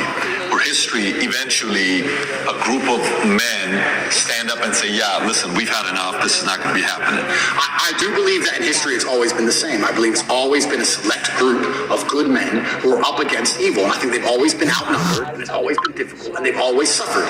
All of them. When I was in jail, the amount of letters I got from people, and it was just names of, and I'm not comparing myself to these people, this is the letters I got of Nelson Mandela, Martin Luther King, Malcolm X, Muhammad Ali, everyone who was unjustly imprisoned. Everyone's gone to jail. Because when you stand up for something, they end up trying to put you in jail. When you're a good person trying to do good, the evil, the matrix as a whole is going to try and throw you in jail. That's what they do. That's the punishment for it. And history's always been the same. It's always been a small group of outgunned people who stand up, who are to the detriment of themselves, too principled to allow injustice and evil to thrive. And they stand up and they're outgunned and they're outnumbered, but they're like, no, I have to tell the truth. And if you play a video game and you're the good guy, when you get to the boss at the end, he has more life than you. He has more hit points and he moves faster and he's a cheater. He cheats. He cheats. The bad guy cheats. But you still win because you're good. And that's how the battle's always been. I would love for the world to be another way, but I don't think it's ever been that way. I think if you find any time in history, it's always been the same story. And now I'm in the position where, like I said earlier, what am I supposed to do? Do I have a life path in which I can genuinely help people? And do I have a life path in which I can genuinely do some damage to the evil to the world? Or am I just going to disappear like a coward and let them lie about me and do my time and shut up and delete my Twitter account and just go away? You know how sometimes, like, I've been in sales for quite a while. If a guy who doesn't have any responsibilities and he's single, he has a $30,000 a month, boom, he's going to Vegas having a good time, and then he doesn't work as hard until he runs out of his $30,000. 3 months later, I got to go make the $30,000 again. Oh my God, panic! I got to pay my bills. I'm behind on the phone. Let me buy this watch and make 40 grand. I'm going out again. So it's very inconsistent, right? And then as you're in sales longer, you're like, okay, the profile of somebody that's going to be more consistent is not a single guy. It's a guy that's married, kids, homeowner, and all those three are signs of what? Married, commitment. Homeowner, commitment, responsibility. Kids, commitment, responsibility. Last time we didn't talk about your kids. At this point, I think it's public video, your daughter running to me, give daddy a kiss, all this stuff. Everybody knows at this point. When you're in jail, sometimes I sit there and I got books on my desk. I'm like 50 books behind. And I like to read. I know you don't talk about reading a lot, but I like to. I'm 50 books behind. But I bet if you're in a place where you're in jail, you're forced to think. You're forced to, Andrew, you don't have the phone, you don't have the computer, there is no emergency podcast. Go away and think. You're sitting there, you're like, okay, family, kids, what it's really all about. Those decisions, when you think about your kids, does it influence you to say, what are you doing this? Why are you going through all this stuff? Maybe you got to make some changes in your lifestyle. And if yes, in what areas? Or does it say, no, double down even more because I'm fighting for them?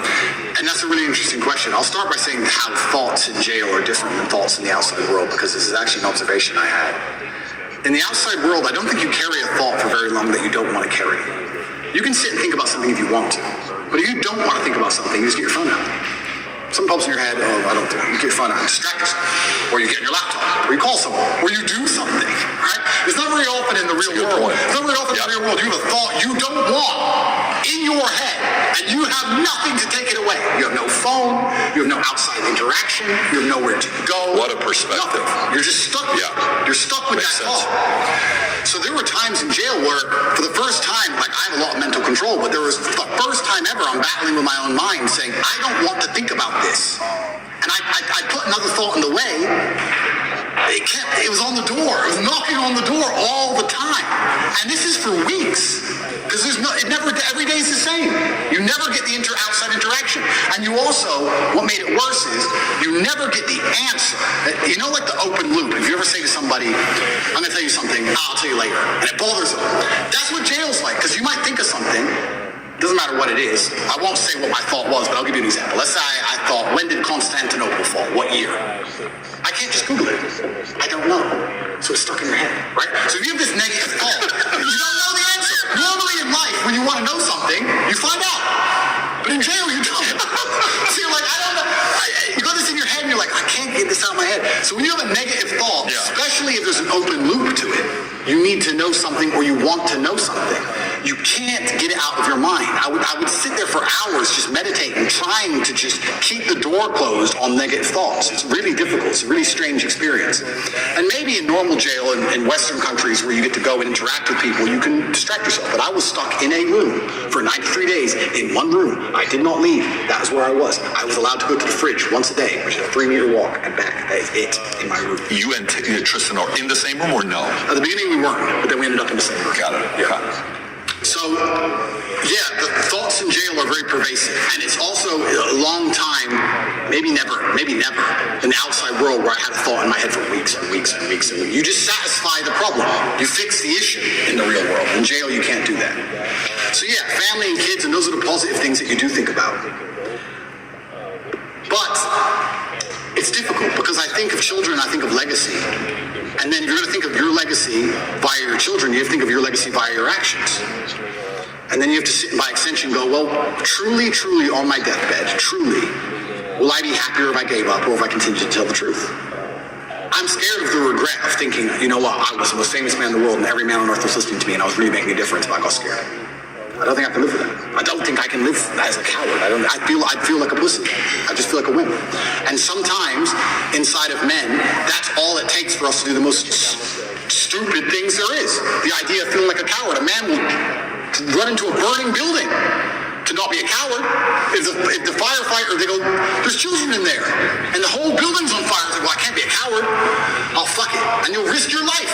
It's something that's built inside of us, honor and pride. It's something that should be. It's what they're trying to take away from us. But it's what used to be built inside of men. And I just feel like I can't give up. I know what I'm doing is good. I know what I'm teaching is good. I know that people don't like it, but I know I'm not teaching anything that's bad. And yeah, I want my children to be happy, but I have daughters too. And how do you make sure that your daughters are secure and have a good future? Well, I think you do that by building good men. How else do you do it? My daughter is mine now, but she won't be mine forever. She's going to marry somebody. I like the idea of her marrying a good man with honor and principle, a man like me. I don't want to marry some idiot. So they call me a misogynist and I'm anti-woman. I'm pro-woman. The best way you can improve the lives of women is make men, better at being men. Because when a man is a good man, he's good for all of society, including women. He's good for everyone around him when he's good at being a man. So I feel like I'm helping them as well by extension. And it's difficult. And yeah, I can't say with honesty that I strongly considered giving up. It never crossed my mind. It was there for a second. Do I need to do this? And after like half a second, it was like, yeah, I do. I don't know why. I can't. It doesn't make logical sense. So kids didn't influence it one way or another? Kids made me want to do it. Kids made you want to do it? Kids made me want to do it. Got it. I look up to my father as a hero, and I would hate for my sons to look up at me and not see me as a hero. Because that's how I believe you should see your dad, as a hero. And I feel like and you're not a hero without an enemy, and you're not a hero without a fight. Did they ever try to, and by the way, I don't see this working effectively at all, but did they at all try to come in between you and Tristan, or you and the two girls, or the two of you and them? Was there any manipulation and divisiveness going on there? What about these stories that came out that you've got cancer, lung cancer, and then you were poisoned, and these matrix attacks? Yeah, so are you planting these stories? No. Are they making these things up? No, so the cancer thing is interesting because by Romanian law, every 30 days to extend the arrest, there has to be new information. They can't extend the arrest based on the previous information. So they put together all this garbage case and arrested me for 30 days. To keep me another 30 days, they have to find something during that 30-day arrest period to keep me for the second month. But of course, there's nothing to find. So when I was having medical scans in Dubai, a dark spot was identified on my lung. And I had follow-up tests booked for February. So after the first 30 days, I called up my PA and she said, are you coming to Dubai? I said, well, yeah, if they let me go, at the end of these 30 days, I'll come to Dubai for my medical tests. They took that conversation and shown it and used it in court, saying I'm trying to flee the country. I'm trying to escape the judicial system as motivation for the second month's arrest. And the judge agreed and locked me in jail because I said that I was going to arrest if I was free. And they used that as proof I'm trying to run because they had nothing else. And the judge agreed it for some reason and kept me in jail. Then everything in Romania leaks. So it leaked that I had this medical thing in Dubai, I had a problem with my lungs. And then there's a hospital here. And I decided to go to the hospital here and have it looked at. Because although I was not concerned, I thought, you know what? Although it's difficult to do procedures in jail, I have time for once in my life. So I decided to go to the hospital here in Romania. And Romania does have some private healthcare, which is actually very high quality. It's not as poor as people think it is. And I went to a private hospital. And I knew it wasn't cancer. I knew it wasn't. I sat down with the doctor and said, we're really concerned about this dark spot in your lung. I said, it's not cancer. He said, how do you know? I said, that's just not my life path. It's not my story. You told him that? Yeah. The doctor's like, okay, but we have to investigate. I said, we can investigate, but it's just not my story. It's not cancer. I have 0%. When BBC came, did you have guys like watching every move they were making? You had to almost put like one-on-one, right? Somebody's watching everything they're doing. Everything. You have to do it, right? You can't be, you have to be overly paranoid and skeptical with If these they want to hear about, Ricky Tang's crime lord, if they want to hear more about the crime syndicate in Hong Kong, I can tell them all about it, because Carter and Lee's going to get under control. I mean, this is the thing. This is actually a really interesting point, which I'll go into before I finish the lung story. So I went to the doctors here. In Romania, everything leaks. It leaked out to the press. I had this mark on my lungs. I was supposed to go to Dubai. They denied me going to Dubai. They said that's enough reason to hold me and keep me in jail, which is absolutely insane. All because I had a phone call about a medical procedure. It's crazy. But they were always going to keep me anyway and find some reason. I went there. I had a bronchioscopy. Have you ever had one of them? Bro. I wouldn't call it painful, but it's certainly horrible. So they put a camera in your lung. So it's down your throat, but it's in your lung. It's not down your throat, it's into the airway. So you're trying to vomit and you're trying to cough. And you can barely do either. And they're moving this camera around inside. It's extremely unpleasant. You know, it sucks. I had 3 years ago in Dallas for the whole allergy thing. Do you have a bronchioscopy? Yeah, they have to knock you out. It's terrible. You had this procedure. Were you awake or asleep? No, they gave me anesthesia, so I was asleep. Bro, I was awake. Wide awake. Yeah. I was wide awake. Sounds exciting. Yeah, they gave me this, they tried to numb your throat a bit, and then they gave it to me, and the doctors all around me. It's kind of interesting because when something is in your mouth and you're choking, you want to grab it, right? So you're on a chair, and you're like tied to the chair, so you can't move your hands. So you're like tied to the chair, and you're like this, and they put this thing down your throat, this camera, and you're trying to vomit, and you're trying to cough. They can't use the camera when you're coughing. So even the armed guard who took me, the police officer, the guy, he was in the corner of the room, and he was like, I see on his face, he was like, fucking hell. And I don't even want to reenact it because it's probably so horrible to look at, but you're just like you're trying to vomit, you're trying to cough, you're like, your face is bright red, you can't breathe, and they're like, stop coughing, and you have to try and stop coughing for like 2 seconds so they can adjust the camera a bit. It's the worst 20 minutes of my life. It was horrible. They finish that and they go, okay, well, the good news is there's precisely 0 smoking damage on your lungs, and your lungs are perfect. But the lesion, whatever it is on the outside of your lungs. It's not the inside of your lungs. You couldn't see anything. So I completed that procedure, went back to jail. That was a nice evening. Horrible. Anyone who has a bronchioscopy, yeah, go to sleep. Don't stay awake. Horrible. Then they said we have to find it. We have to get a biopsy from the outside of your lungs. So we have to put a needle through your back, a needle like this long, through your back, through your rib cage, to your lung. A CT guided biopsy is called, and take a piece of it, and then pull the needle back out, and then do a biopsy on the piece. Now, they're like, this is an operation. Do you want to have it while you're in jail? Because the bronchioscopy wasn't much to recover from. I had a really sore throat, whatever. But this is an operation. Do you want to have it while you're in jail? And I was like, well, why not? I'm in jail. I have time. I can't recover, but I have time. So I went for my CT guided biopsy. They put you on your front. They show you the needle. It's like this long. And then they stick it in you, and then they scan you with the biopsy, and they try and see where the mark is, and they adjust the needle, and they scan it. It's like 30 minutes of them shoving this needle in you, trying to get to the right point. And eventually they did the biopsy, and they said, yeah, it's benign. When I had pneumonia when I was a kid or something, it's benign. As I told you, I knew that cancer wasn't my life path. I knew it wasn't. But obviously rumors spread like wildfire. Wildfire. Everybody in the States. Especially because I smoke all the time. Right. But it was actually very refreshing to hear that I have 0 smoking damage in my lungs. 0. I was like, there's 0? I mean, I'll accept a little bit. I'll take a little bit, but I think it's because I train every single day.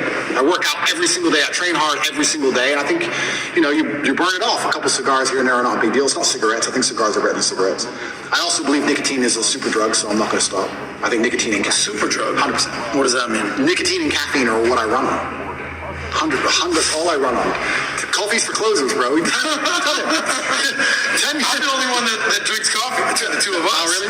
By the way, you know who talked about nicotine? Tucker Carlson talked about nicotine, right? Have you seen that when he talks about nicotine, where he starts his day off with nicotine? 100% fire blood. I have about 10 to 15 cups of coffee a day and 2 or 3 cigars a day, and I only eat once a day. And it's funny because people look at 10 to 15 cups of coffee a day minimum. Wow. But you don't do drugs. 0 drugs. You'll have a sip of alcohol every once in a while. I used to. I haven't had alcohol in 9 months. I've quit. But you're running on caffeine and nicotine. It's funny because people look at my physique when I put pictures up, and they're like, "What's your meal plan?" I'm like, "Bro, cigars, coffee and cigars. Coffee and cigars. I eat once a day. What time? I eat dinner only. That's it. Only eat dinner and 8. So you do intermittent fasting for every 18 hours? What? Yeah. And 80 to 90% of my calories are meat. That's it. I'll just have like 3 steaks for dinner.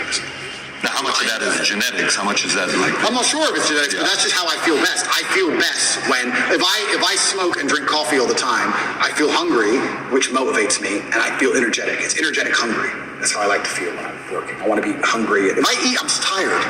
Life's too good if I eat. I'm in my mansion, I'm just eating. she's beautiful, I'm going to bed.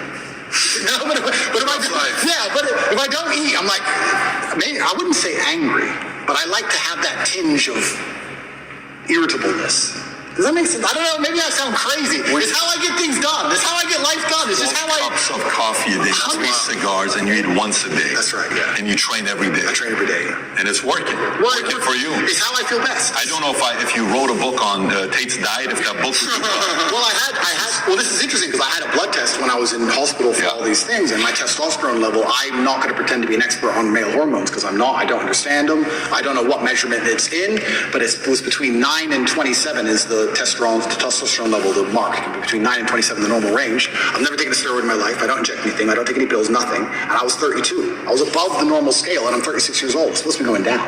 So whatever I'm doing, I'm sticking to it. What was your diet and your regimen while in jail? There was no coffee? I had coffee and cigarettes. Don't worry, bro. I had those. Really? I spent my commissary money on coffee and cigarettes. I had coffee and cigarettes and 1 meal a day, same. So there was commissary money? Yeah, so we had Who gave you that? Yeah, so a friend of mine put money on my account. So I was a rich guy in jail, because in Romanian jail, most people haven't got money, right? I was rich. There's a limit to how much you can buy, but I was spending the maximum. So I had plenty of cigarettes, coffee. I actually quit coffee. Now we're talking about coffee, and then I want to go back to the point you made earlier, but I quit coffee for the first 30 days in jail, because I've never not been caffeinated.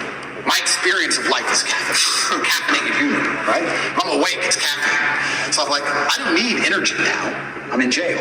So I quit caffeine and all coffee for 30 days to see if there's any tangible benefits. And I can confirm to the world that there are none. Zero. I did not sleep any better. I did not go to sleep any easier. I did not dream anymore. Nothing, absolutely nothing good happened except I was tired all day. It was garbage. I was like, give me my coffee back. I'm back to my 15 cups of coffee a day. reaffirmed your coffee to have that much coffee. The last time I drank coffee, I was 25. We have one friend. Literally. We have one friend that drinks almost as much Mario coffee. drinks Mario. as much as Shout out to and by the way, Mario. everybody around me loves coffee, including my 11-year-old son, Tico. Him and his mom got into an argument the other day because she didn't want to take him to Starbucks. He's like, what do you mean? It's like, I want some coffee. He's like, you're not having coffee at 11 years old. Anyways, but it's working for you. It's working for your body. Correct. Sometimes when you find a diet or a combination that hits your body well, you'll know it, you'll feel it. And you have to know your body best. Correct. I think there's no perfect diet for everybody. I agree. Everyone's slightly different. I agree.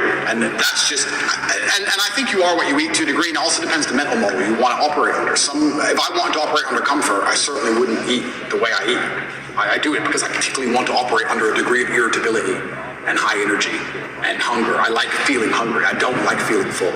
I like being hungry all the time. I love that. I mean, that's the quality of people where, you can tell somebody how big they think after they make money and they have some success. Yeah. When they make money, that's when they slow down. That's when they get casual. The hunger goes away. You'll really know if somebody's hungry when they made money and they're still going. What is this guy doing still going? Yeah. You've already made the money. You've already had the success. Let's transition to a couple other stories here. So all of a sudden you put in your profile, obviously I joked about it, you're the most Googled woman on earth, that was based on your Twitter profile. Nina Turner comes out and says, if somebody says they're a woman, not a tough concept. Your response is, I'm a woman, right? You do that. And you left it on Twitter. Tell us why. Because I am. You don't believe me? You're a woman? Are you misgendering me? I have to choose to agree with you, right? My pronouns are she, her. No, but the level of, it's all a joke, right? But there's actually a very sinister undertone to all of this garbage. And the sinister undertone is that your baseline instincts and your baseline senses are how you've always perceived the world, right? They have to attack that at some level. And they did. I mean, it's fantastic with COVID. COVID, I know we can talk about it now, it was amazing. I used to say to people all the time, who have you seen die? Do you see a pandemic? Yeah, on the news. No.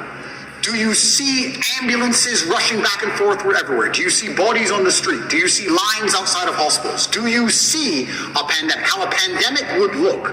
Do you see a pandemic? Oh, but my friend's grandma, your friend's grandma was 96. Okay? So I'm not saying it's not sad. I'm saying she was 96. Do you see a pandemic? No, you don't. But they have just lied to you so many times that you're ignoring your own eyes. That's the final stage of the slave mind. It's the final stage. The final stage of the slave mind is when your eyes tell you this is green, but the news told you it was blue. So it has to be blue. So when they're doing these things, it's nothing to do with caring about the mental health, of gender ideology, none of this garbage. They're deliberately attacking you and saying, what your eyes tell you is wrong. Because if they can make you start to admit that your own eyes are wrong, then what other defense do you have against propaganda? If they're going to give you a lie, but your own eyes can't protect you.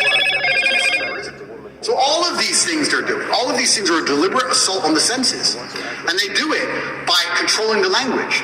If you control what someone says, over time, you'll control what they think. You don't think what you don't say. It's very hard to live a life for 8 years, if you're lucky, and think things and never say them. If you think it, you're going to say it sometimes. You're going to give the idea, get some feedback on the idea, build on the idea, change the idea, whatever it is, through discussion. If you never, ever, ever discuss it, you're not going to think it. So they say, this is the truth, ignore your eyes, and you have to say it's the truth. You can't say it's not the truth.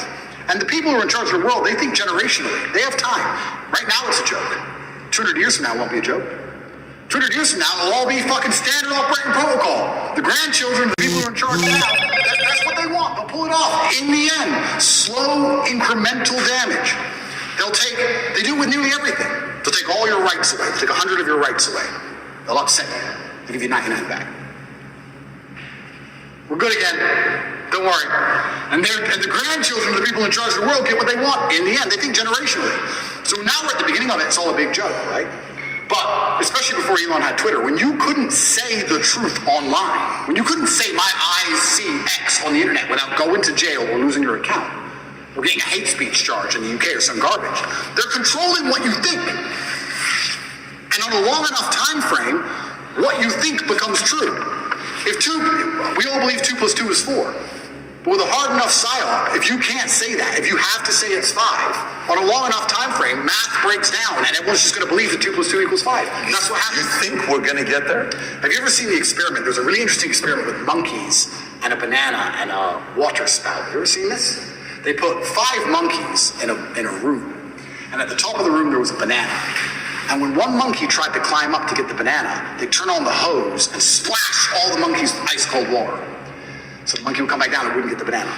And when another monkey would go to climb up, they'd splash all the monkeys with ice cold water. And what would happen over time is, when a monkey went to climb the rope to get the banana, the other monkeys would jump and pull him down and hit it and teach him a lesson. Don't go for that banana. If you go for that banana, we get splashed with water.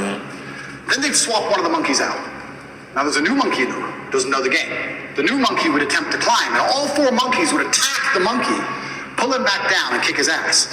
He knows if he climbs the rope to get the banana, he gets attacked. He doesn't know he gets splashed with water if he gets the banana. He doesn't know the game, but he knows if I try and climb, they're going to attack me.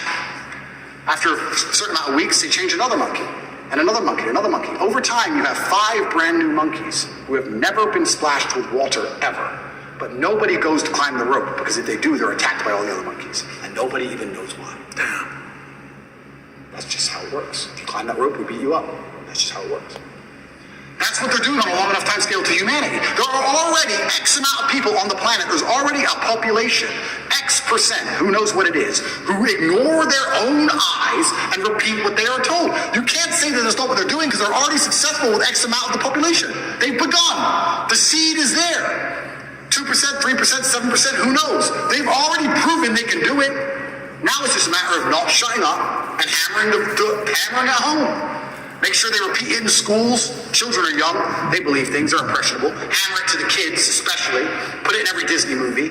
Give it to the kids all day long. They grow up sooner or later. Long enough time frame, that's it. It's generational attacks. Do you think that's going to work, though? Because let me maybe unpack the question. So I'm from Glendale. I went to Glendale High School, hence the lawyer, right? So yesterday, a big fight broke out in Glendale. Massive. It's all over the news. Yep. So the fight was over these parents, Armenian parents, who were for 4 years are like, listen, we don't mind if you're gay, but don't teach our 4-year-olds about transgender. Yep. Don't put these books in. Yep. Finally, yesterday, big old brawl. Yep. It's all over the news. They're fighting. Armenian parents are like, we're not going to tolerate this. This is just not going to happen to us, right? Then you go to YouTube. YouTube comes back and says, hey, starting such and such, all the videos that were put up about, the election and, whether it was fake election or not, we're no longer going to give a strike or take those videos down. They can stay up there, right? This is totally fine. Then you see the Surgeon General comes out, the attorney, I don't know if you saw this one here, he comes out with an article saying new Surgeon General advisory raises alarm about the devastating impact of the epidemic of loneliness and isolation in the United States. This is the same guy that was part of the camp, is now saying, hey, our epidemic of loneliness and isolation has been an underappreciated public health crisis that has harmed individuals and social health, our relationship, our source of healing, etc. This is the same guy that said, wait a minute, lockdown, do this, do that. So the more and more arguments are coming out against even ESG. I don't know how close you follow ESG, where why are we doing this? Did you see how much Target lost? $10 billion? Did you see how much Bud Light lost? 25%, 12%? This is no longer working. Well, if you want to, like even one of the insurance companies I work with closely, it's one of our biggest one we work with. Yesterday, I see their post on Instagram. Well, because of Pride Month, we're doing this. I know the people in that company, but they just raised a few $100 million. One of the companies they gave the money to was one of these bigger guys, the Vanguard, BlackRock, and State Street. So when you take money from those guys, you have to have a certain ESG score. But a lot of people are now saying this is not a proven formula that it works. Stop doing it. So do you think guys like you, who are maybe in business, who are maybe in church, they're saying, Pope, what are you doing? What are you talking about? Who are maybe in the Christian church, who are maybe in different denominations, they're in the military, sitting back saying, I didn't sign up for this. So meaning successfully, do you think these guys will be able to manipulate their agendas down everybody's throat, or there's going to be certain people standing up? Well, certainly I'd like to believe that the tide is shifting and we're starting to get some degree of victory against the matrix. I do believe that the public sentiment is shifting. However, the fight is long and it's very, very difficult, because I agree with what you're saying. Only a year ago, I would argue it completely and say it's basically over. I'm actually very impressed with the ground we've taken back with common sense. But these people operate so slowly. It's generational, these attacks. The attacks we're suffering now were started in the 70s and 80s. They take it over time. And yes, it's fantastic that those parents fought back against that school. That's fantastic. But there's a whole bunch of schools where they didn't. And who knows, okay, that particular book might be removed. A softer version will be implemented. Next year, maybe that book will come back. They have all the time in the world, all the money in the world, and they're insulated from these things. That's what's most scary. You talk about Vanguard and BlackRock and all these companies. What's actually scary about it is the people who are making these decisions are completely insulated from the consequences of their decisions. They're in Switzerland. They fly private. They don't care. You think they care about any of this crap? They'll say, oh, do this. Oh, it's caused a riot. They don't live there. They're nowhere near it. They have nothing to do with it. When's the last time you've even seen a politician? Do these people even exist? They have nothing to do with where they operate. It's actually amazing. When I was in Dubai once, I think it was about 3 years ago, I saw the leader of Dubai walking through the mall. I was like, he's a person and he just walks through the mall. I was so impressed. Imagine a Western leader walking through the mall. Never in a million years. It's just pieces of paper, private jet, vanish. All these people who are in charge of everything don't even live in these communities. I do believe that, yes, we can win, because I don't think you can fight to the best of your ability if all hope is lost. I do believe we're winning and taking ground back, absolutely. And I believe that we're doing that by purely telling the truth. What our eyes see is what's real. And we're doing it in the name of God, because you're saying Armenians are strictly religious. I think God and religion is one of the best ways you can combat these things. However, the fight is never ending, because they're never ending going to try and implement. You talk about ESG scores. It's garbage they put together. That's not going to end. It's just going to get worse and worse and worse over time. And it's kind of unfortunate and it's kind of upsetting that we still have this system where the people can be unhappy with something. The peasants can revolt to a degree. But does it even really matter at some point? You get to a point of power where you don't care about money. And then things are really difficult, right? When you control everything, you don't care about money. I mean, I'd like to actually argue. We talk about Bud Light. This Mulaney, whatever is it? Dylan Mulvaney. Whatever. Yeah, Dylan Mulvaney. Sweetheart, yeah. And yeah, I know we've damaged their share price, et cetera, et cetera. I would believe people who own that company or beyond that company, I don't think they truly give a fuck. I don't think they care. Maybe they care a bit. I don't think they're losing that much sleep over it. Maybe they are, a little bit. But I'm saying you get to degrees of power and levels of power where you don't care about money.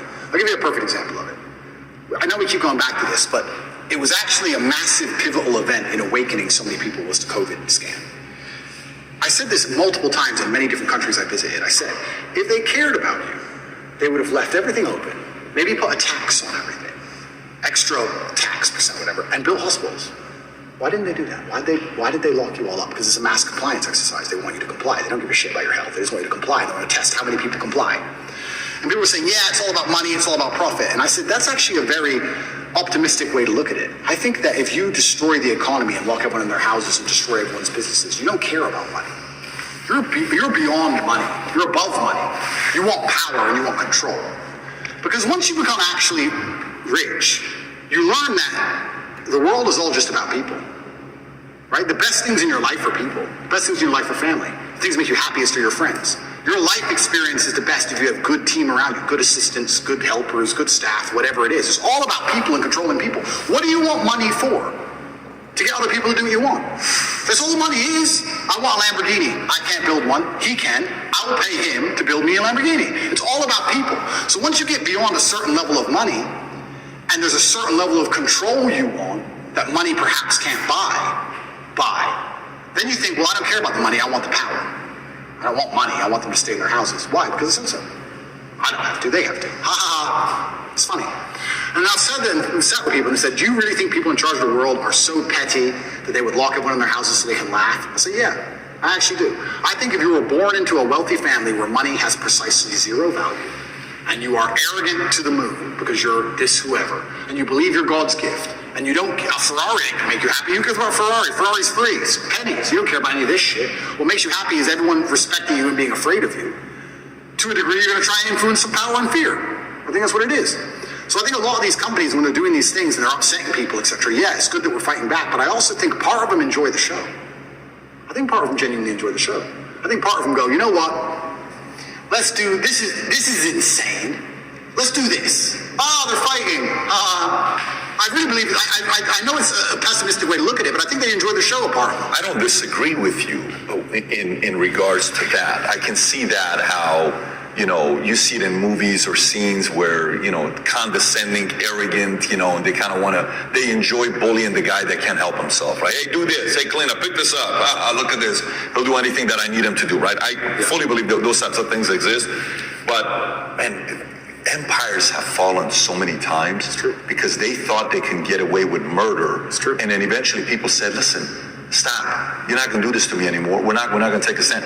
And typically when that happens, you said it earlier, what is really what's going on in Glendale or some of these other cities that people are protesting? Why is there an organization called Gays Against Groomers? Yeah. Gays Against Groomers? What? What do you do? He says, man, I just wanted to be gay and leave me alone. I'm not trying to be, grooming kids. That's not my job. I just want to be gay. Leave me alone. We make so much progress. These guys, I'm not that guy. I'm not this person, right? So I think the part that they fear the most, if you read Communist Manifesto, there's a book written by Cleon Skousen. I think he was like a former CIA agent for like 15 years. He wrote a book called The Naked Communist.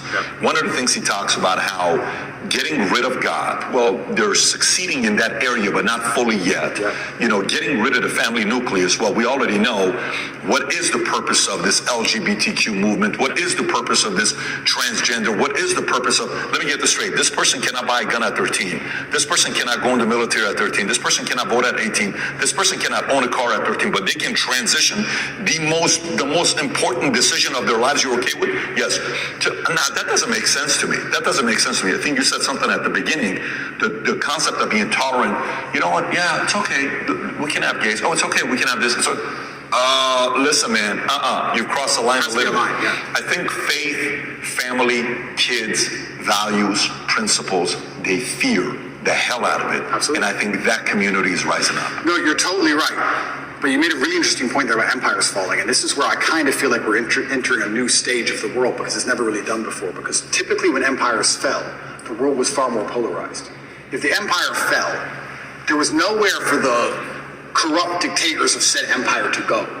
The empire's fallen, or let's say England fell. It's very hard to get exile in France. You could do it a little bit. But let's say America fell today. Let's say it completely collapsed and it fell.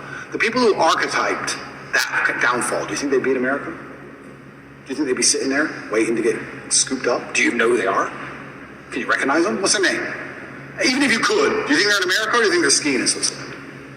This globalism, the whole point of globalism is that they don't care when empires fall. When you globalize the world, then you have a chessboard. I lost the knight. Doesn't matter. Put bishop. Sack the queen. Who cares? There's so many things I want to say, but I don't want to die. But there's truth that this can be proven and shown even with this current proxy war. Europe and all the gas prices and the inflation rate in Europe has gone to the moon to fund this proxy war in Ukraine. Why has this happened? Because America's in charge of everything, and America has decided that Europe has to bear the brunt of the bullshit for its proxy war. You're going to have higher gas prices, you're going to have inflation, you're going to have massive unrest, you're going to deal with it all. And we're going to sit over here and insulate ourselves because we have the global reserve currency, and the war is going to happen over there, and everyone's going to die, and we're in charge. So now we have this globalism. How can an empire fall when you have basically two camps? There's two teams now. There's two sides left. So I agree with you completely about empires falling, but I'm saying if the empires fell in days of old, the kings would be strung up. But now when the empire falls, nobody notices. It doesn't matter. We don't know who the kings are. We don't know who's in charge. We don't know where they are. They're not going to be anywhere near the trouble. That's for fucking sure. They're going to be somewhere else. Oops. Oh well.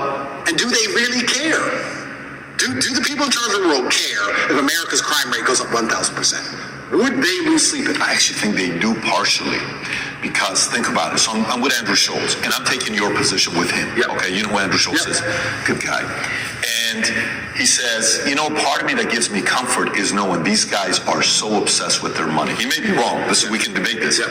They're so obsessed with their money that there's no way they're going to let America fall, because if America falls, everything else falls. So they're going to go just as much as they can to control, but not enough to get the machine to break, because they're so in love with money and power, they don't want to give that up. Well, I hope that's true.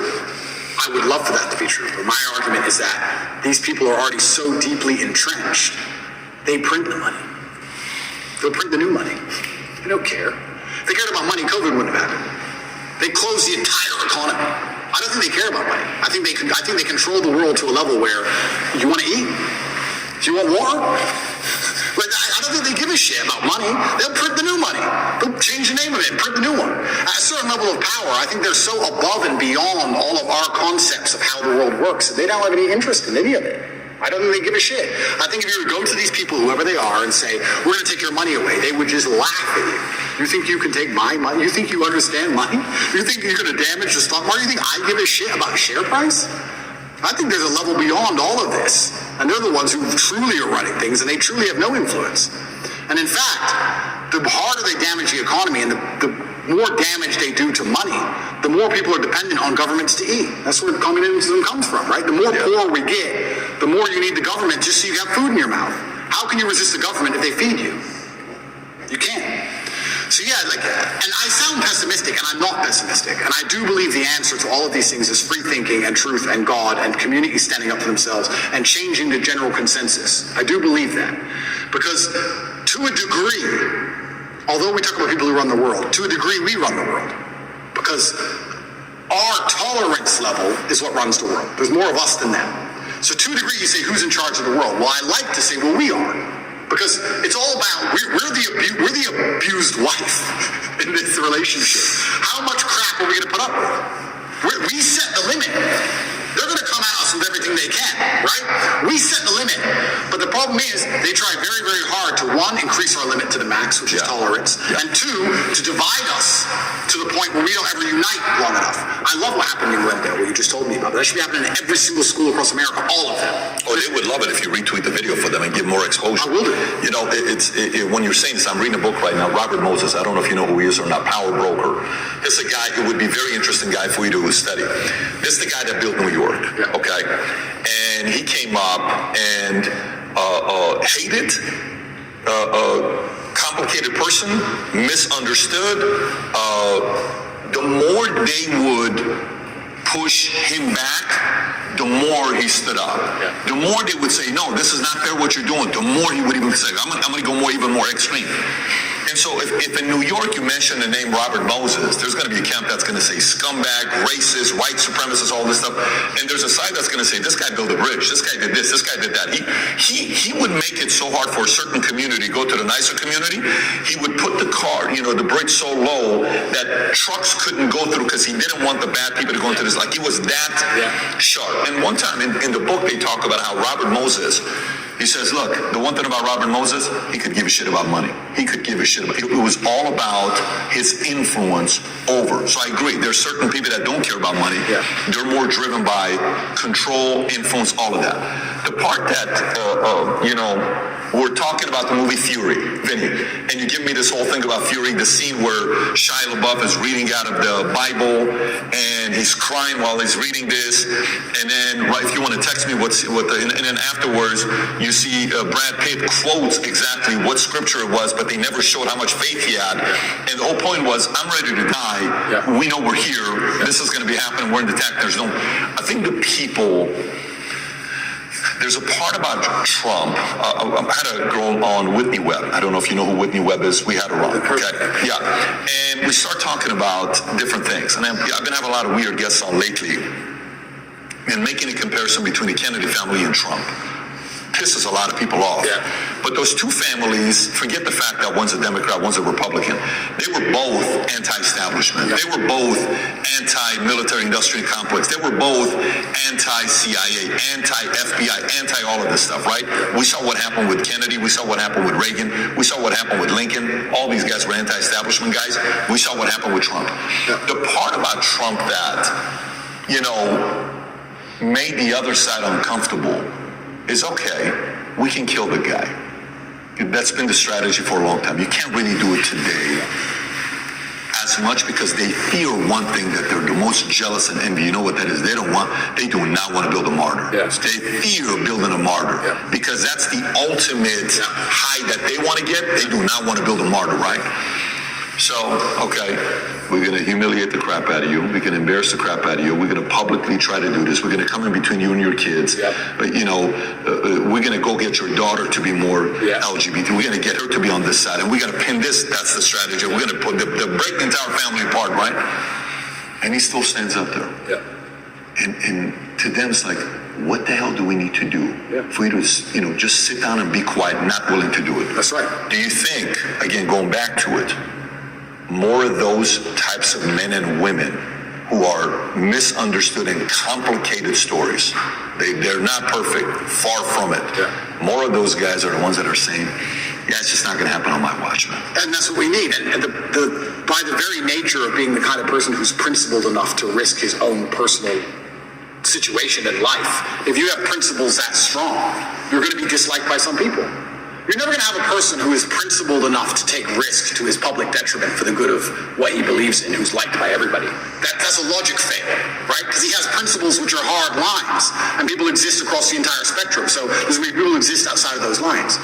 That's what I liked about Trump. He's not perfect, of course not, but he says what he means what he says. I actually disagree with him on many things.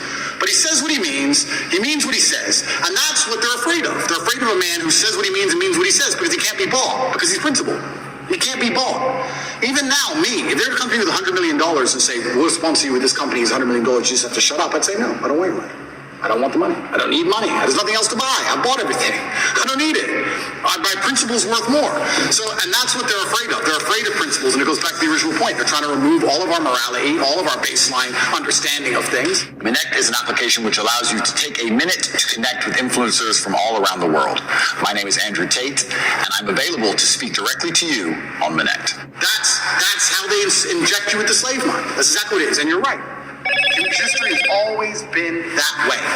And now it's under conscious assault. I've never said this before. I've never even thought this before. This is a brand new thought for me.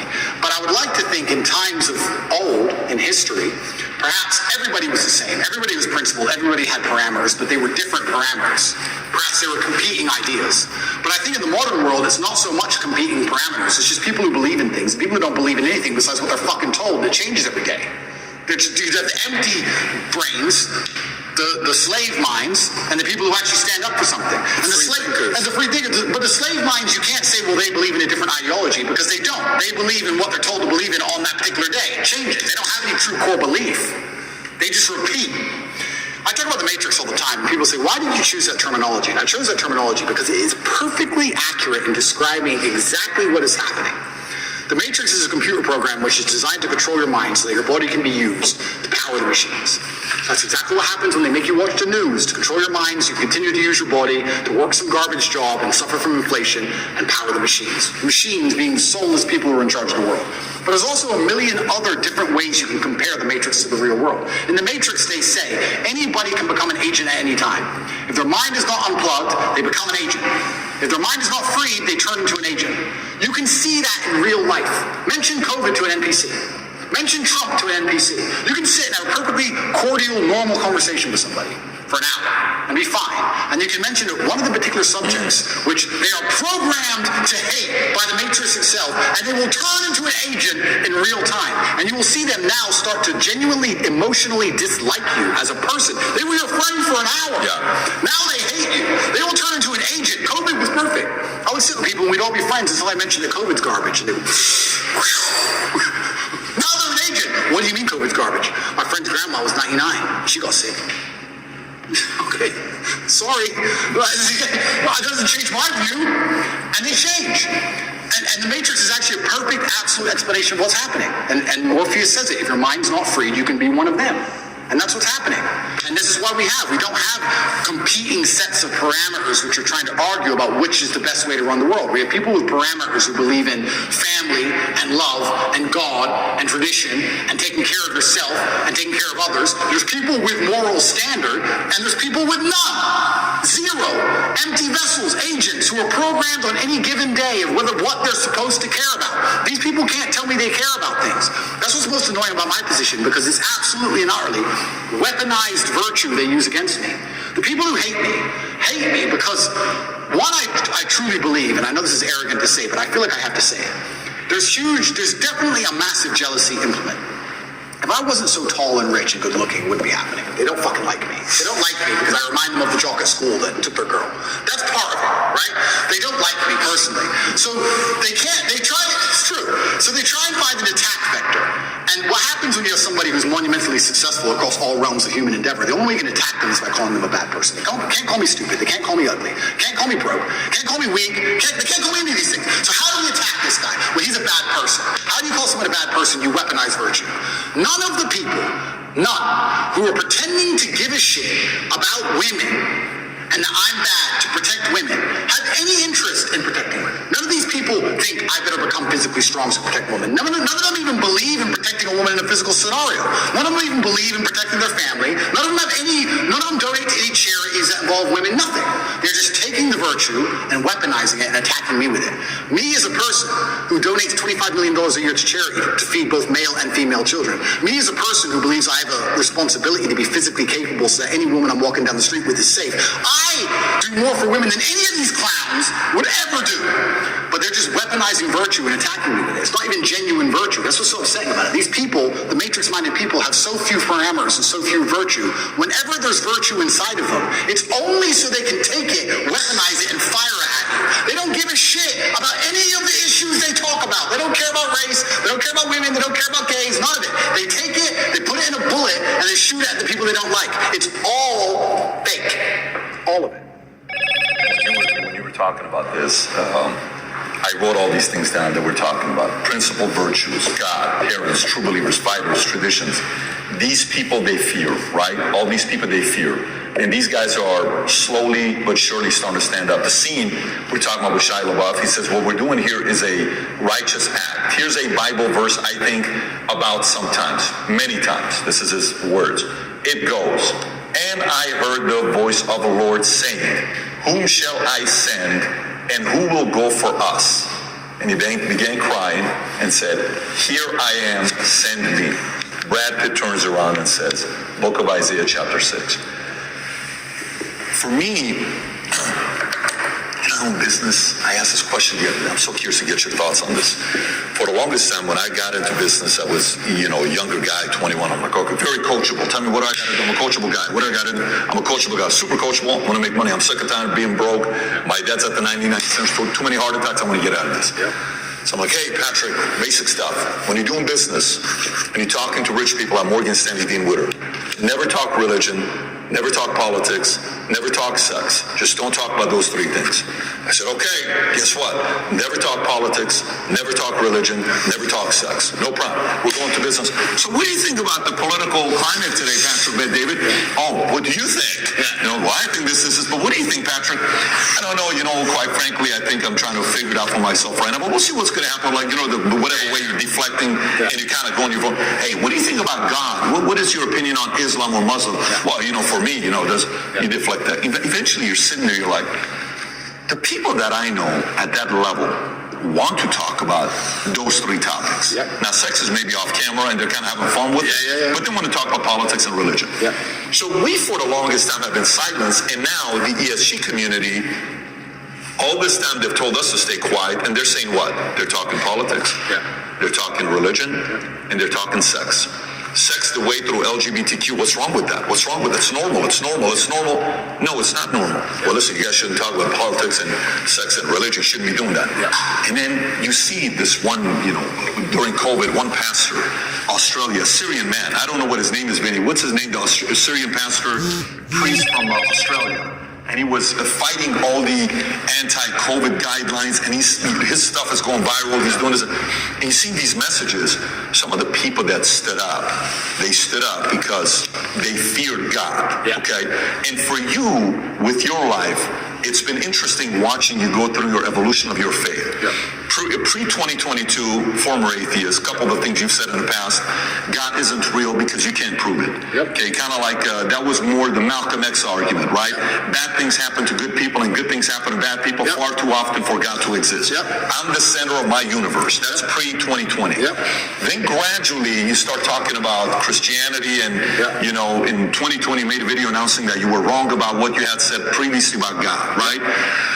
Now you start saying people who are atheists are angry, bad energy people, and I don't want to be on that team anymore. And even if God is not real, the world is a better place if people do believe in God. I know God is real because there's so much evil in the world that there has to be an equal and opposite force. The devil can't exist if God does not. And if you look at the world today, it is very obvious that the devil does not exist. And I'll go to the last one here with Muslim.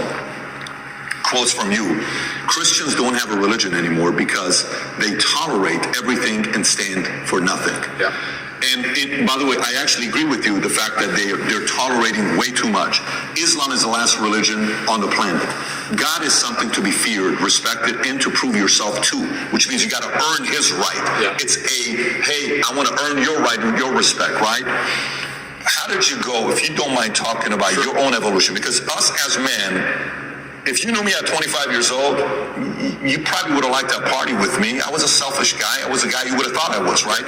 And we go through this phase of where the selfishness kind of comes down a little bit. You still need to be selfish because you need to be driven, but to the point where you're like, listen, man, I got to really do something. And then somehow, some way, God enters. What's been your evolution of your faith, and where are you at today? I think Newton's, it's third law, equal and opposite force, what you just said there is absolutely true. There has to be an equal and opposite force to all the evil in the world. And the equal and opposite force to all that evil has to be God.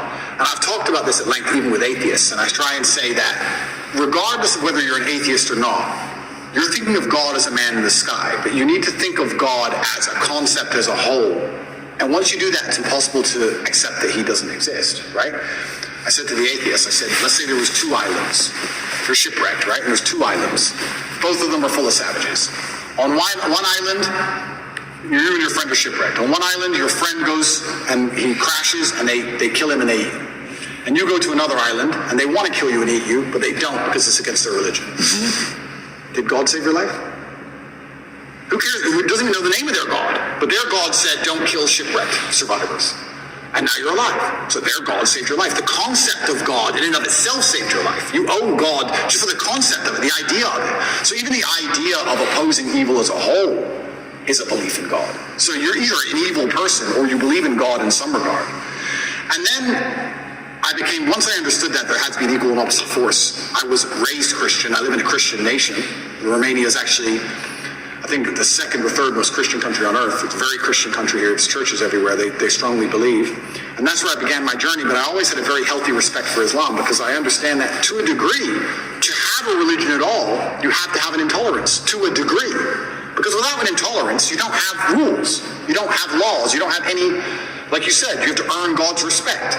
If you're a religion which is tolerant of everything, then you don't have to earn God's respect. You can be a bad person and do bad things. God loves me, so it's fine. Well, no, it's not, because that's not the point of the religion. So then you extrapolate that out, and I was sitting and thinking, well, what's the primary function of a religion? And the primary function of a religion, I don't believe, is the religion exists so I can live forever. I mean, that's a nice thought. But I think on a macro level, the primary objective of a religion is to restore and contain some degree of traditional value within the society. How do you judge? Let me change the way I worded that. How do you judge the success of a religion? I don't think you can judge it by the number of people who join it, because there's lots of people who are Catholic who don't act Catholic. They don't act in any way particularly Christian. Anyone can say they're something. You can walk into a strip club and everyone says they're Christian. It doesn't mean anything, right? So how do you judge the success of a religion? Well, I like to think the best way to judge the success of a religion is how successful is it at fighting evil? How successful is it at preserving the morality of a population in X parameter, in X geographical area? So when you look at it from that way, you can't say that Islam isn't the most successful religion on earth. It's the most successful in regards to opposing evil. It's the most successful in regards to opposing its differing viewpoints. It's the most successful in regards to having people act within the limits and the confines of what it finds to be moral and good to God. It's the most adhered to. It's the most feared. It's the most respected in most forms. And then also I'd like to think... I would say it's the most feared. Yeah, it's the most feared. But what is respect without fear? Do we respect men we don't fear? If there's a man who could do absolutely nothing to you on any level at all, you might be nice to him, sure, because we're not bad people. But would you really respect him? If you could take his chick in front of his face, set his car on fire, and he wouldn't do a thing, you wouldn't respect him. You might be nice to him because we're not bullies, but you wouldn't respect him. Respect and fear are linked. They're not always the same thing, and you can maybe have fear without respect, but it's very hard to have respect without fear. And also, I heard someone say once that we see the world as we see ourselves. If you're a thief, you think everyone's a thief. If you're a liar, you think everyone's a liar. And I kind of agree with that. I understood that. I also like to think we see religion as we see ourselves. I like to see myself as a person whose respect you have to earn. I like to see myself as a person who has strong, rigid boundaries. I like to see myself as a person who will stand up and say, no, that's wrong. I like to see myself as a person who's not afraid of being shamed by whatever community for saying, I don't agree with that particular ideal. I like seeing myself that way. So if I'm going to see myself that way, then I'm going to naturally align with a religion that operates within that form. So when I say Islam is the last religion on earth, I say it because it seems to be the only one who will stand up and say, no, we don't care. No, that's not what the book says. No. I was raised Christian, and Muslims as a whole, we have no problems with Christians. None at all. I don't want anyone to think I'm anti-Christian, like I dislike Christians. We don't have a problem with Christians. We believe in a lot of the same things. We believe in Jesus. We put more respect on the name of Jesus than most Christians do. I just don't like the idea of people saying they're a Christian and saying, but because I'm a Christian, I can do whatever I want and throw all the rules away and none of it matters. Because once you have that level of tolerance, you no longer have a religion. Islam seems to be the last religion left with parameters. If you don't have parameters, you don't have a religion at all. So the closer I found myself to God, the closer I found myself to Islam. That's just how it ended. And Andrew, speaking of fear, one could argue that Islam these days, certainly in the last 20 years with the war on terror, they've also been the most vilified. Absolutely. Right? So, you know, everything that we've seen happen with extremism and everything that's going on all over the world, how are you grappling with that? You've been a Christian for years now, Islam. And you know what? That's such an interesting question, because when I was younger, especially when I was an atheist, I would sit and think, people are really doing terror attacks and doing all this crazy stuff because, you know, they're upset over a cartoon. That's so stupid. And nobody should kill anybody. Nobody should kill anybody. Charlie Hebdo. Nobody should kill anybody. Nobody should kill anybody. I'll make that very clear. But also part of me is now saying, why would you want to insult the prophet for billions of people? Why would you want to do that? I don't want to make the argument against free speech. I'm not even saying you couldn't be allowed to. This is a sensitive subject. I'm just saying, what kind of person wakes up and thinks, I want to do that?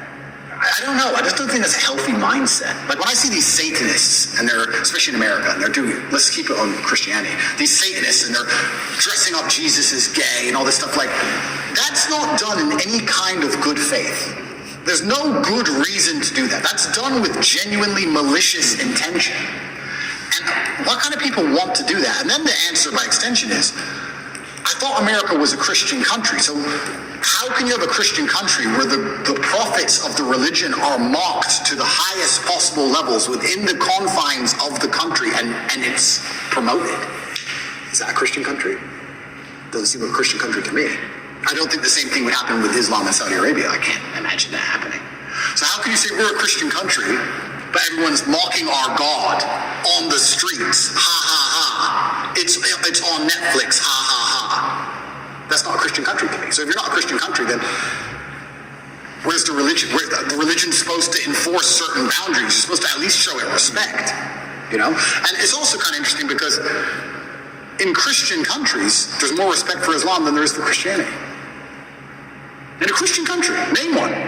They still don't do it with the Islamic Prophet. Why do you think that is? It's too much smoke. It's just not worth the heat. Because people believe. And I'm not advocating for violence on any level. I'm saying that even these degenerates who are trying to destroy people's belief in God, like we've discussed earlier, because they don't want you to have any baseline morality. If you believe in God, there are commandments, yes and no. That baseline morality prevents you being an absolute slave. So they're trying to destroy it. But even those degenerates who are trying to mock and disgrace God, understand there's a point where it just backfires and, ooh, this is smoke. And they don't want the smoke. And shouldn't God be feared? I'm scared of God. It's the only thing I fear. I fear God. They can put me in jail. I know I'm telling the truth. God's on my side. I fear God. So God should be feared. So once again, does anybody fear the Christian God? I haven't seen anybody scared of him in a long time. And it's kind of crazy because it's very interesting. The mass migration, all these things are leftist policies, but then also Islam is the most right-wing religion on earth. It's kind of very interesting. I grew up in England, and I grew up in Luton, which is a town which is mainly Muslims. It's a huge Islamic community. And there was a bunch of English people who were complaining about there's too much immigration, we're losing our culture, and I understood their point absolutely. But these are the same people complaining about all the left-wing LGBT in schools and all these issues. And I was like, the only allies you have against this are the Muslims. They're the only allies you have in any of this. The Christians don't protest against any of this stuff. The Christians don't care. There's very few Christians who will get up off their ass and complain. In fact, I saw on Twitter yesterday, one of the churches was lit up in rainbow. I have nothing against gay people. I don't care. And that's actually another point I want to make into about this thing. I think most people don't care, and I think that bothers them. Have you ever had an argument with a girl? And she's like stropping around the house, she's huffing and puffing, and you just don't give a shit. So she has to keep upping the ante to eventually go, what's the problem? Because she tried the low-level stuff and you didn't care. I kind of feel like this has a remnants of that. I'm gay, cool. I want to get married. Fine. I want to wave my dick in your kid's face. Whoa, whoa, whoa, whoa. It's like, whoa, whoa, whoa, whoa. I feel like they tried to annoy us, and we're like, we don't give a shit. Do whatever you want. Be a person. We don't care. And now they're like, okay, well, we have to get to a limit where they have to react. Yeah. We want attention now. We want them to care about What's the right move on that? Well, that's the point. You know, it's difficult because there comes a point where you simply have to address it, and now you have to oppose it. And this is sorry to interrupt you, but this is why they're so careful and so clever at what they do. They package it all together. LGBTQ. I would argue, I don't know what Q is, firstly. Sorry, I don't know what Q is. Questioning. Q.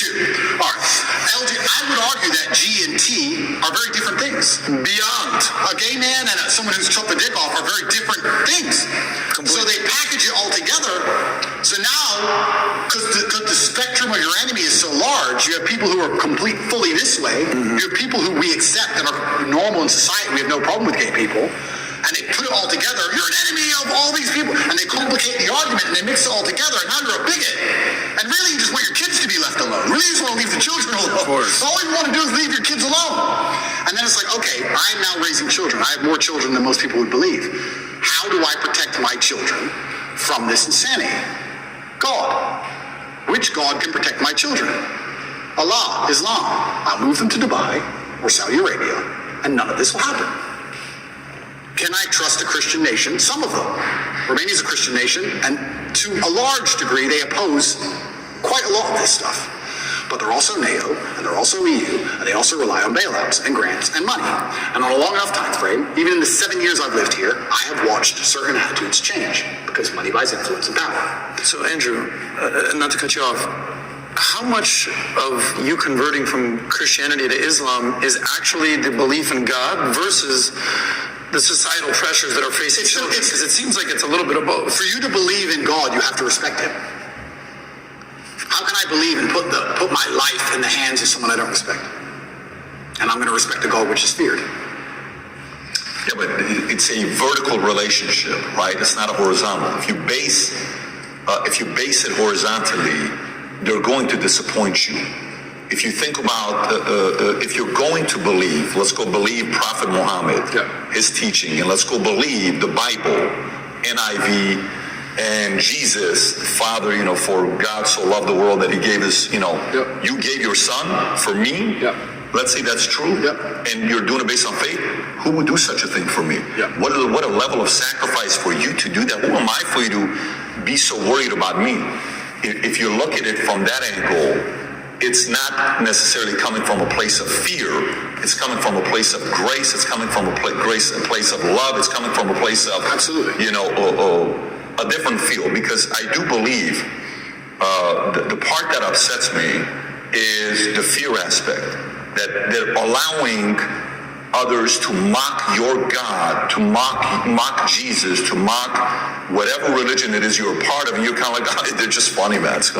No, it's not funny. You just crossed the line. Like Jay-Z has that one line where he says, "Don't tell me why what the guy said about me. Tell me why he was so comfortable saying it to you." 100%. Tell me why he said it comfortable to you. So I think that's the part about faith. I understand when you're saying the fear and the respect side. So that's the part where fear is needed. I totally agree. But the part where you were making a point about LGBTQ, you're like, I don't even know what Q stands for, is questioning. And then you're like, well, I'm gay, okay, cool. Trans? Listen, man, spectrum. And he said if we were to say which religion's the far right, it's going to be Muslim. Totally get it. They're on the far right. Christian today is kind of going center left today. Like they're kind of being soft right now. Okay. So if I want to raise my kids, I'm going to take my kids to, Dubai, and I'm going to take my kids to Saudi Arabia. Why? Because I'm defending against some of these immoral philosophies that they have. I don't want to go there. I actually understand that argument. Yeah, and I want to make one more point. I do believe there is one God, and I believe there's many different paths to God. And I'm not a religious scholar, and I'm not an expert on Islam. I'm doing my best, and I'm reading the Quran as often as I can. It does say that Christians on the day of reckoning will see how close they were to the truth, and we are allies. We are not enemies in any regard, Christians and Muslims. And I do believe that the idea of Christians and Muslims shaking hands and saying, let's put an end to a lot of this garbage would be fantastic. I'm not anti-Christian in any regard.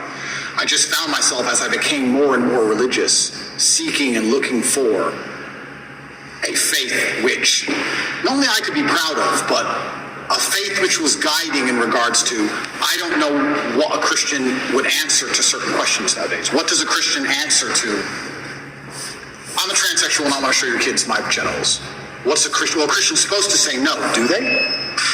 I know what my Muslim friends would say. If you're a Christian, I don't know how you're supposed to act. I don't know what you're supposed to adopt. I don't get it anymore. The true believer says The true believer. But how many are true believers I don't know. I see all over Twitter, all these churches are losing their minds. It seems very complicated. Islam seems very, very simple.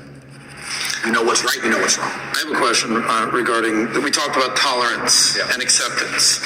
And the other end of that is extremism. So I'm a Jew, Christian, newfound Muslim, respect, look at us all hanging out here. It's the beginning of a joke somewhere.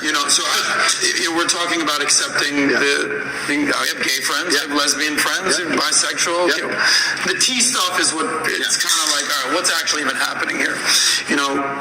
I'm not this is not my wheelhouse, nor any of our wheelhouses, but one could argue that, on the opposite end of the acceptance and the tolerance is absolute extremism. And I'm sure the allies of the LGBT will point to Islam and point to the Middle Eastern countries and point to the North African countries that have Islam as their religion and say they are the most extreme when it comes to LGBT. They say that it should be illegal to be gay. And in some countries you should be killed if you are gay. So this is I'm just pointing out stats. You're right. And it's a super interesting argument because I will sit here and say that I guarantee in most Islamic countries there are gay people, and I guarantee that they have gay relationships and nobody cares as long as they're not trying to inflict on the children.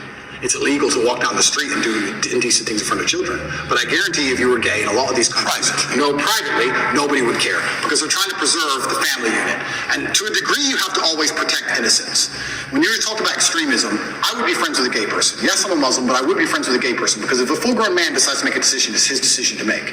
But I must protect innocence as a man, so I must protect children. If two full-grown men decide to have a fight, let them fight. If a full-grown man decides to pick on a kid, that's unacceptable. So I must protect innocence. So I agree with the extremism point, but I have no problem with full-grown men doing what they want to do. Maybe some Islamic scholars are going to watch this and get mad at me. I don't have a problem with gay people and being friends with a gay person. I don't care. My problem is when you take a person who is unarmed, who is innocent, who is programmable like a child, and start inflicting your worldview on them. That is disgusting and it's immoral. That is unfair and it can't be accepted on any level. And that's the reason homosexuality is genuinely outlawed in these countries. Not because they fear what two full-grown men are going to do. They fear what's happened in the West. So two full-grown men are going to purport on the minds of children which aren't theirs. That's what they're afraid of. You know, I don't know if you saw the interview. CNN is interviewing in Africa. And I have the video. I don't want to play the video. Oh, the leader. Yes. And he's talking about democracy. He says democracy says, look, you can do whatever you want to do. He says, what do you think about gays? And his reaction was like, what do you mean? What they do? I don't agree with what they do. Yeah. You think that's okay? Anyways, he's given his argument, right? And the lady's reaction is like, how could you? He says, look, you keep your beliefs to you. Do not bring it to our country here, right? The challenge goes back to, remember how you're like the girl that you're dating was like, so what happened? I asked you to bring the oranges from the store. How come you didn't bring it? Yeah, I forgot. Hey, so how about this? And you know, that's why you love your mom more than you love me. And you're like, oh shit, you're getting around them and now there's a fight, right? Okay. Well, is the mistake being too tolerant from the beginning? Is the mistake being too accepting from the beginning? Is the mistake of, like the fear when I talk to Second Amendment guys and the fear about, what's wrong with them doing background checks? What's wrong with them doing this? He says, look, that's how it starts. You give them the background checks, then they're going to come for everything. Oh, you're over-exaggerating. No one's coming for your guns. Well, you also said 20 years ago, Hillary Clinton, marriage is between a man and a woman, and the sanctity of marriage 20 years later. So that is the fear where one must watch this as a case study. Say somebody start a new country and saying, look, here's where we stand. These are the laws we're not touching. We're not going to be doing X, Y, Z. You've been too tolerant, and now you're paying the price for it, and now you're reacting to it. And that's exactly why you completely nailed it. If you give an inch, you take a mile, and that's why I think in a lot of these countries they have it's officially illegal. They're actually quite tolerant of it, more than you'd believe. I'm telling you, you can go to Jordan and your waiter will be a bit fruity. You can tell. Nobody cares. Nobody cares. Nobody gives a shit, right?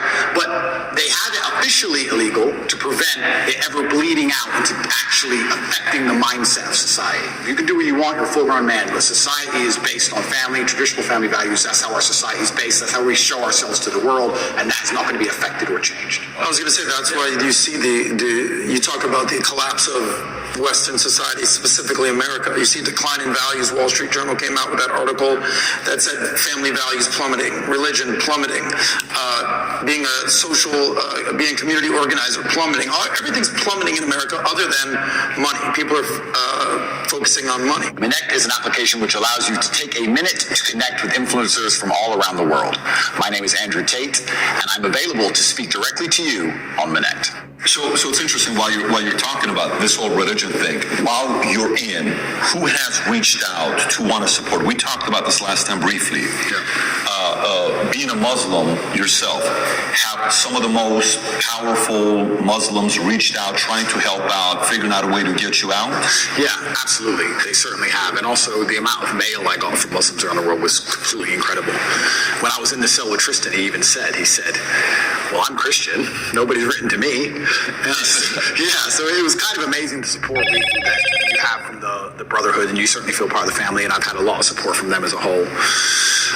It was Ramadan at the time I was in jail, so my first Ramadan was in jail. So that was certainly interesting because you eat when the sun goes down.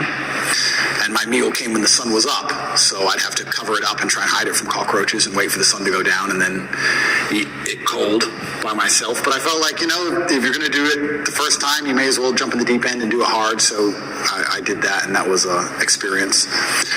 And jail as a whole, I mean, there's so many stories I can tell. There's so many different ways I remember it. There were times I laughed. I will sit and say some of the best days of my life were in jail. Get out of here. Yeah. And some of the worst days of my life were in jail.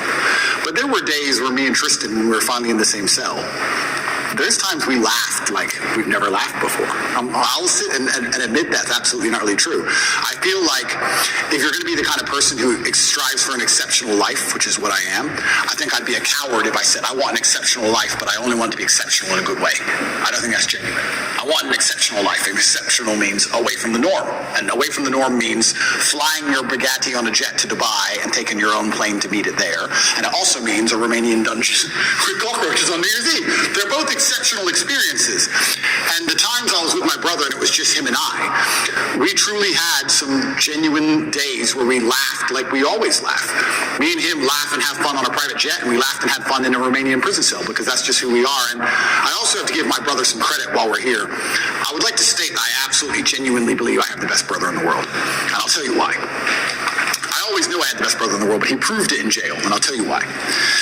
My brother was put in jail for being my brother. He hasn't said any videos. He hasn't said anything on the internet. He hasn't said any of the things I supposedly said. He's never, the Matrix isn't attacking him. The BBC doesn't print about him, nothing. Why was Tristan Tate in jail? Because it's Tate brothers. So they just took him and threw him in a cell. Now what's interesting is, when I got out of jail, so many people near me got heat. All business partners got heat with the tax. They got hit with like tax paperwork, and they were calling everyone who's ever known me, and ex-girlfriends got heat, and all these people got heat. And some people complained, some people didn't. But some people were like, "Oh, since you've been in jail, it's been so stressful for me. The media's outside my house." Like, stressful for you? I was in jail. What do you want me to do? And people were complaining at me. And as these people started to complain, I sat there. I said to Tristan, "You got thrown in jail purely for being my brother. And never for a fraction of a second did you even moan. Not even for a fraction of a second did he say, 'Oh, they only put me here because of you. Why am I here? I'm innocent. This has nothing to do with me.' Nothing. In fact, he said the absolute opposite. He said, 'I am so glad I went to jail with you. I would be furious if they sent you here by yourself. If they're going to lock you up, they better lock me up.' And there was a time, about 2 months in, because there's less media pressure on Tristan, they were talking about releasing Tristan first. And he was saying, 'No, I won't leave without Andrew. Going down with the ship. I won't leave unless my brother leaves. Wow. I won't leave.' And he was telling the guards, 'I won't leave. Keep me here. I'm not leaving.' And they said, 'The judge says you have to leave, you have to leave.' He goes, 'Then I'll stand outside the gate. I'll sleep outside. I ain't leaving this jail.' And our lawyer said, 'Well, we can make an appeal to just release you because there's less media scrutiny around you.' And Tristan's like, 'No, Andrew's in jail, I'm in jail.' Refused to leave. He was adamant he had to stay. That's a brother for me. And it was the same for me. I said to Tristan, if they came into me and said, 'Andrew, go home,' I'd be like, no way. If Tristan's in jail, I'm in jail. We're in jail together. He never for a second complained, never bitched, never moaned, and he was only in jail for being my brother. And then I come out and there's other people, 'Oh, they sent me a piece of paper, blah, blah, blah.' You're moaning? It's unbelievable. You truly learn, like I said, jail confirms everything you already knew about the world, and you truly learn who's on your side and who isn't. And that's good to learn, but it's actually crazy. The larger psychological analysis of it all, everyone lives inside their own minds, right? So it's kind of crazy. I came out of jail, and some of the first messages I got from people was them complaining about the problems me being in jail had given. Like, you think that wouldn't happen, right? You think, oh, you come out of jail, people would be like, "Oh, are you okay?" They're like, "Oh, you're okay? You're out now? Okay, yeah, well, listen." Mo, you'd be amazed. You'd be amazed. And I'm like, I was in jail. What do you want me to do? Yeah, that sounds unfortunate. I was in a jail cell. What do you want me to do about it? It's kind of crazy how much everyone's kind of self-interested. So it's been a learning curve, and you learn a lot about a lot of different people, and your circle gets smaller. And I think that's probably one of the reasons God put me in there, to just learn a lot and make my circle smaller. And you just have to listen to him and pay attention to it and say, okay, all right, you're off, you're off, you're off, you're on, you're on, you're on. But my brother, I have to give him credit, because I tell you, I also think me and Tristan are one of the best teams in the world because we have different roles inside of our brotherhood. My role is to be concerned and to panic. Not panic, that's the wrong word. I never panic. My role is to be concerned and try and fix the problem. I'm in jail, pacing up and down. How do we get out? And Tristan's role is to not care. And together, that helps us achieve the objective best. Because when we really need to get out, I'm in charge. His role is to not care. Sometimes, when it was at the height of frustration, I needed his superpower. Tristan's superpower, and this is his superpower for life, is he is the master of not giving a fuck. We would go to court. Imagine this. You're in jail, right? Weekends were the worst because the TV was worse on weekends for some reason. Like you had like 3 channels. The TV, the weekends were the worst, and you could hear out the window everyone having fun. I hated weekends. So on a Friday would roll around, I'd say, okay, Tristan, we just have to zen away the weekend. And on Monday there's court. We just have to zen away the weekend. So the weekend we just sit there staring at the wall. Intrusive thoughts, you can't sleep, all those things you're trying to get out your brain, just sitting in silence because the room's tapped, just staring at the wall, And you think Monday would never come. And Monday would eventually come, right? Or Sunday night comes, and 8 a.m. on Monday they're going to take you to court, and they might let you go home. You've done nothing. This person in this room can decide if you go home. And it's Sunday night and you can't sleep and you're awake all night long. There's no clock, but the seconds feel like hours. You're just sitting there. Eventually 8 a.m. comes. Put you in handcuffs, walk you to the court. You walk in there, everyone speaks Romanian, don't have a clue what's going on. Everyone's just talking at each other in Romanian. Then they say you'll get the answer in 3 hours, go back to jail. When I went back to jail, I was sitting in the room. I was like, do I pack to go home? No, that's too optimistic. Okay. But you're nervous. You're anxious. Am I going to go home? Is it over? Do I get to go home? I called the lawyer. Do you have an answer yet? No answer yet. Okay. Sitting there. I can barely sit still. Tristan finishes court, walks straight into the room. It's a matrix attack. It's bullshit. I'm going to sleep. I went to bed. Clean asleep. I was like, how the fuck are you asleep? He didn't care at all. He just went straight to bed. And then when he woke up 6 hours later, matrix attack? I'm like, yeah, thought so. And just rolled back over. Didn't care. But it's perfect for a guy like you. But that's what you need. I need that. I agree. Because if I had someone else next to me as hyped as me, I would have gone insane. I agree. I need someone like him who's just he had the superpowers bro, I love jail. Jail's great. Look, we got coffee. I love jail. None of my women are messaging me. I love jail. I'm telling you, I had 45 minutes on the phone a day, and I used all of my minutes. Tristan never made a single phone call from jail. Get at it. Not one. I was like, Tristan, do you want to speak to anyone? Nah. Sitting there watching Romanian news. Didn't give a shit. Bulletproof. But the only reason he's so bulletproof that way is because he knows I'm doing the absolute best the other way. He couldn't be that way if I wasn't trying to get us out, because then he would try to get out. You need the yin and yang. So when it was chill time, it was his mental frame, and when it was how do we get out of here, it was my mental frame. But Tristan's superpower genuinely not caring. I can't explain the level of how much it didn't affect him. It didn't bother him at all. I didn't see him sad, nothing. He was smiling. He didn't care. You consider yourself a stoic. How much more stoic is he than you? I just think we have different roles, and I think we've evolved into them over the time, because it's not just jail, it's with everything. That's what we are with everything. If there's a business problem, I'm the one who's like, shit, we have to fix this now, shit. And Tristan's the one like, Andrew, you are so ridiculously rich, chill. But we need that. We need both, right? But he couldn't be that chilled if I wasn't the way I was, because he wouldn't be successful. Totally. So you need the opposite. So everyone goes, oh, you and your brother are so close. We're so close because we're actually very different people.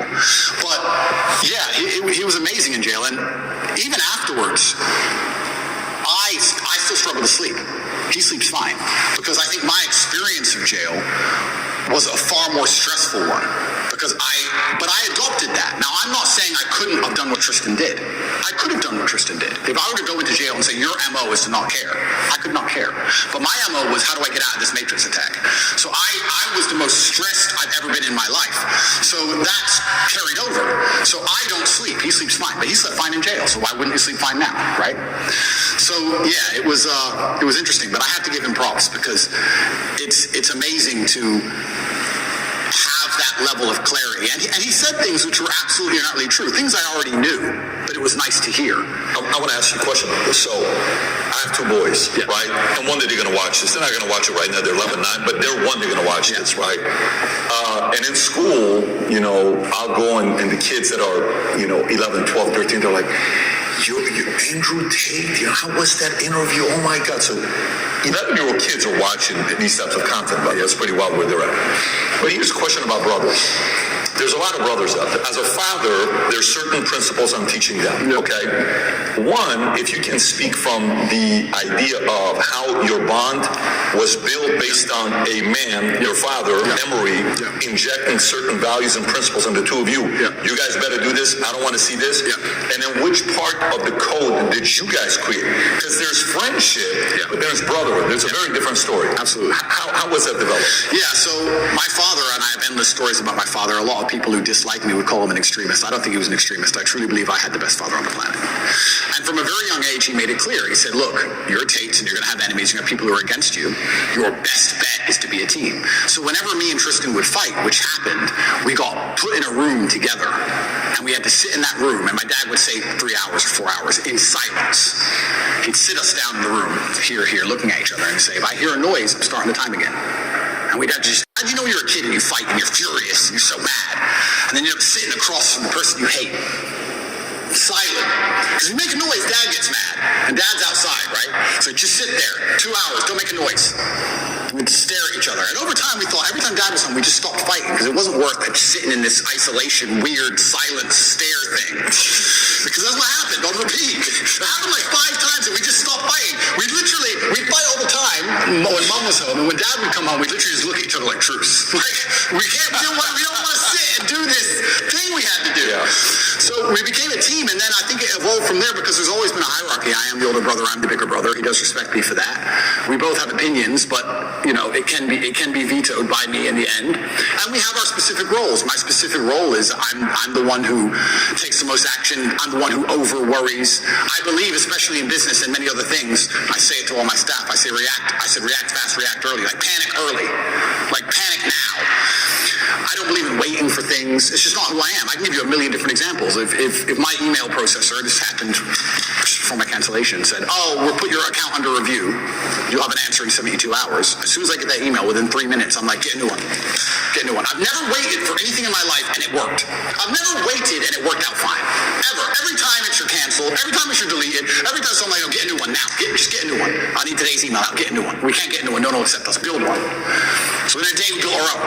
Like, I'm the panic, fast, and early guy. Tristan's the complete opposite, and that makes us a perfect synergy. And I super need him, and I need his energy, especially in jail. Man, he was fantastic in jail. He was like, Andrew, I'm like, what? He goes, if when you were 18, they told you could be one of the richest, most famous men on earth, with street cred in every single city that knows how to speak English, all you had to do was sit in jail for 2 months. Would you have taken it? I was like, yeah. He goes, and what the fuck do you care for? It's like, true. I would have taken that.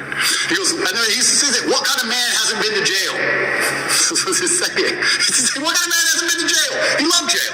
He was loving it all the time. He goes, what kind of man hasn't been to jail? Of course I've been to jail. I'm just a tale. Of course I go to jail. Like, he didn't care. And his energy was amazing to tap into. But we both understand that neither of us could be us without the other one's polar. And that's why we live together. That's why we'll always live together. I've had a lot of women try and say, why do you still live with your brother? Why don't you want to live with me? And I try and explain to them that, one, I don't think I can be my most competitive without him.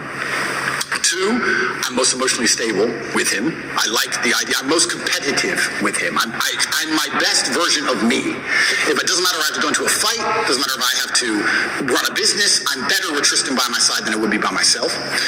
And 3, my ideal family life, even my ideal family, the way I live my life now, is very much more like a clan than a nuclear family. I like me, my girl, my kids, Tristan, his girl, his kids, my cousin, his girl, his kids. I like this idea of lots of people. I like that. I like that feeling.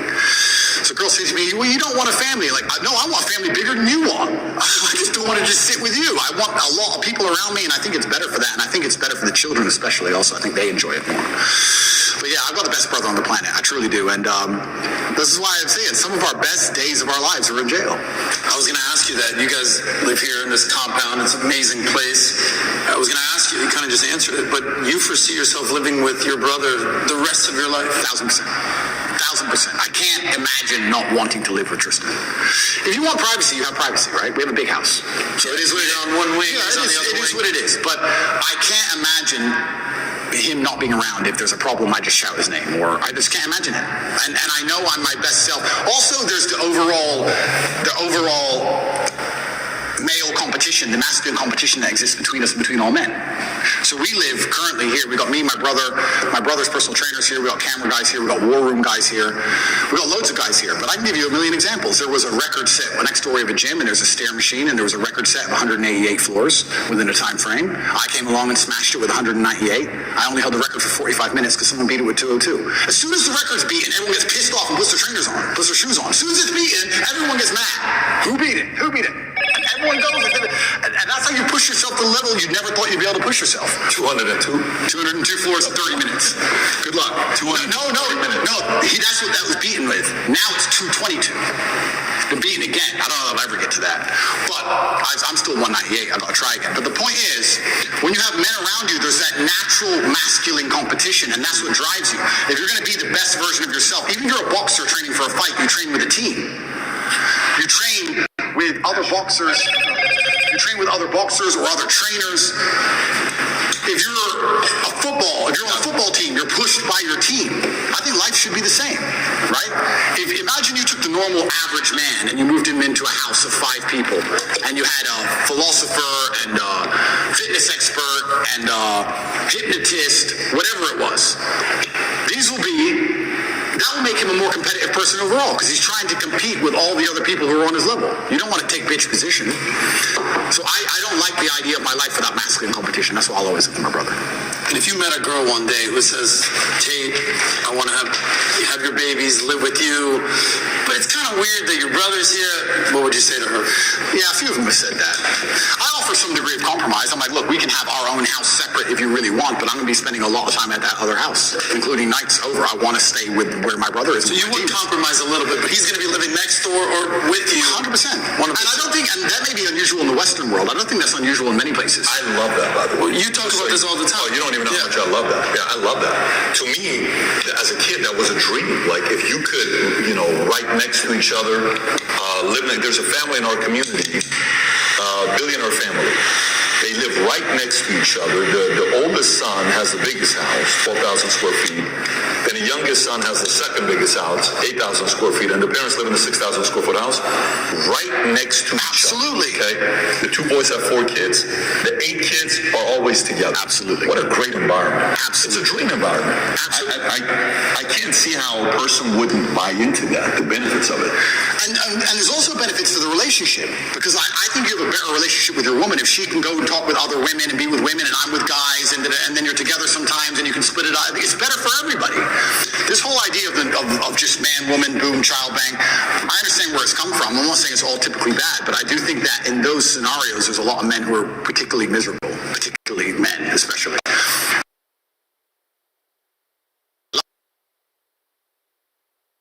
Miami, there's a lot of Latin culture there. Yep. And, the American friends, they just move out.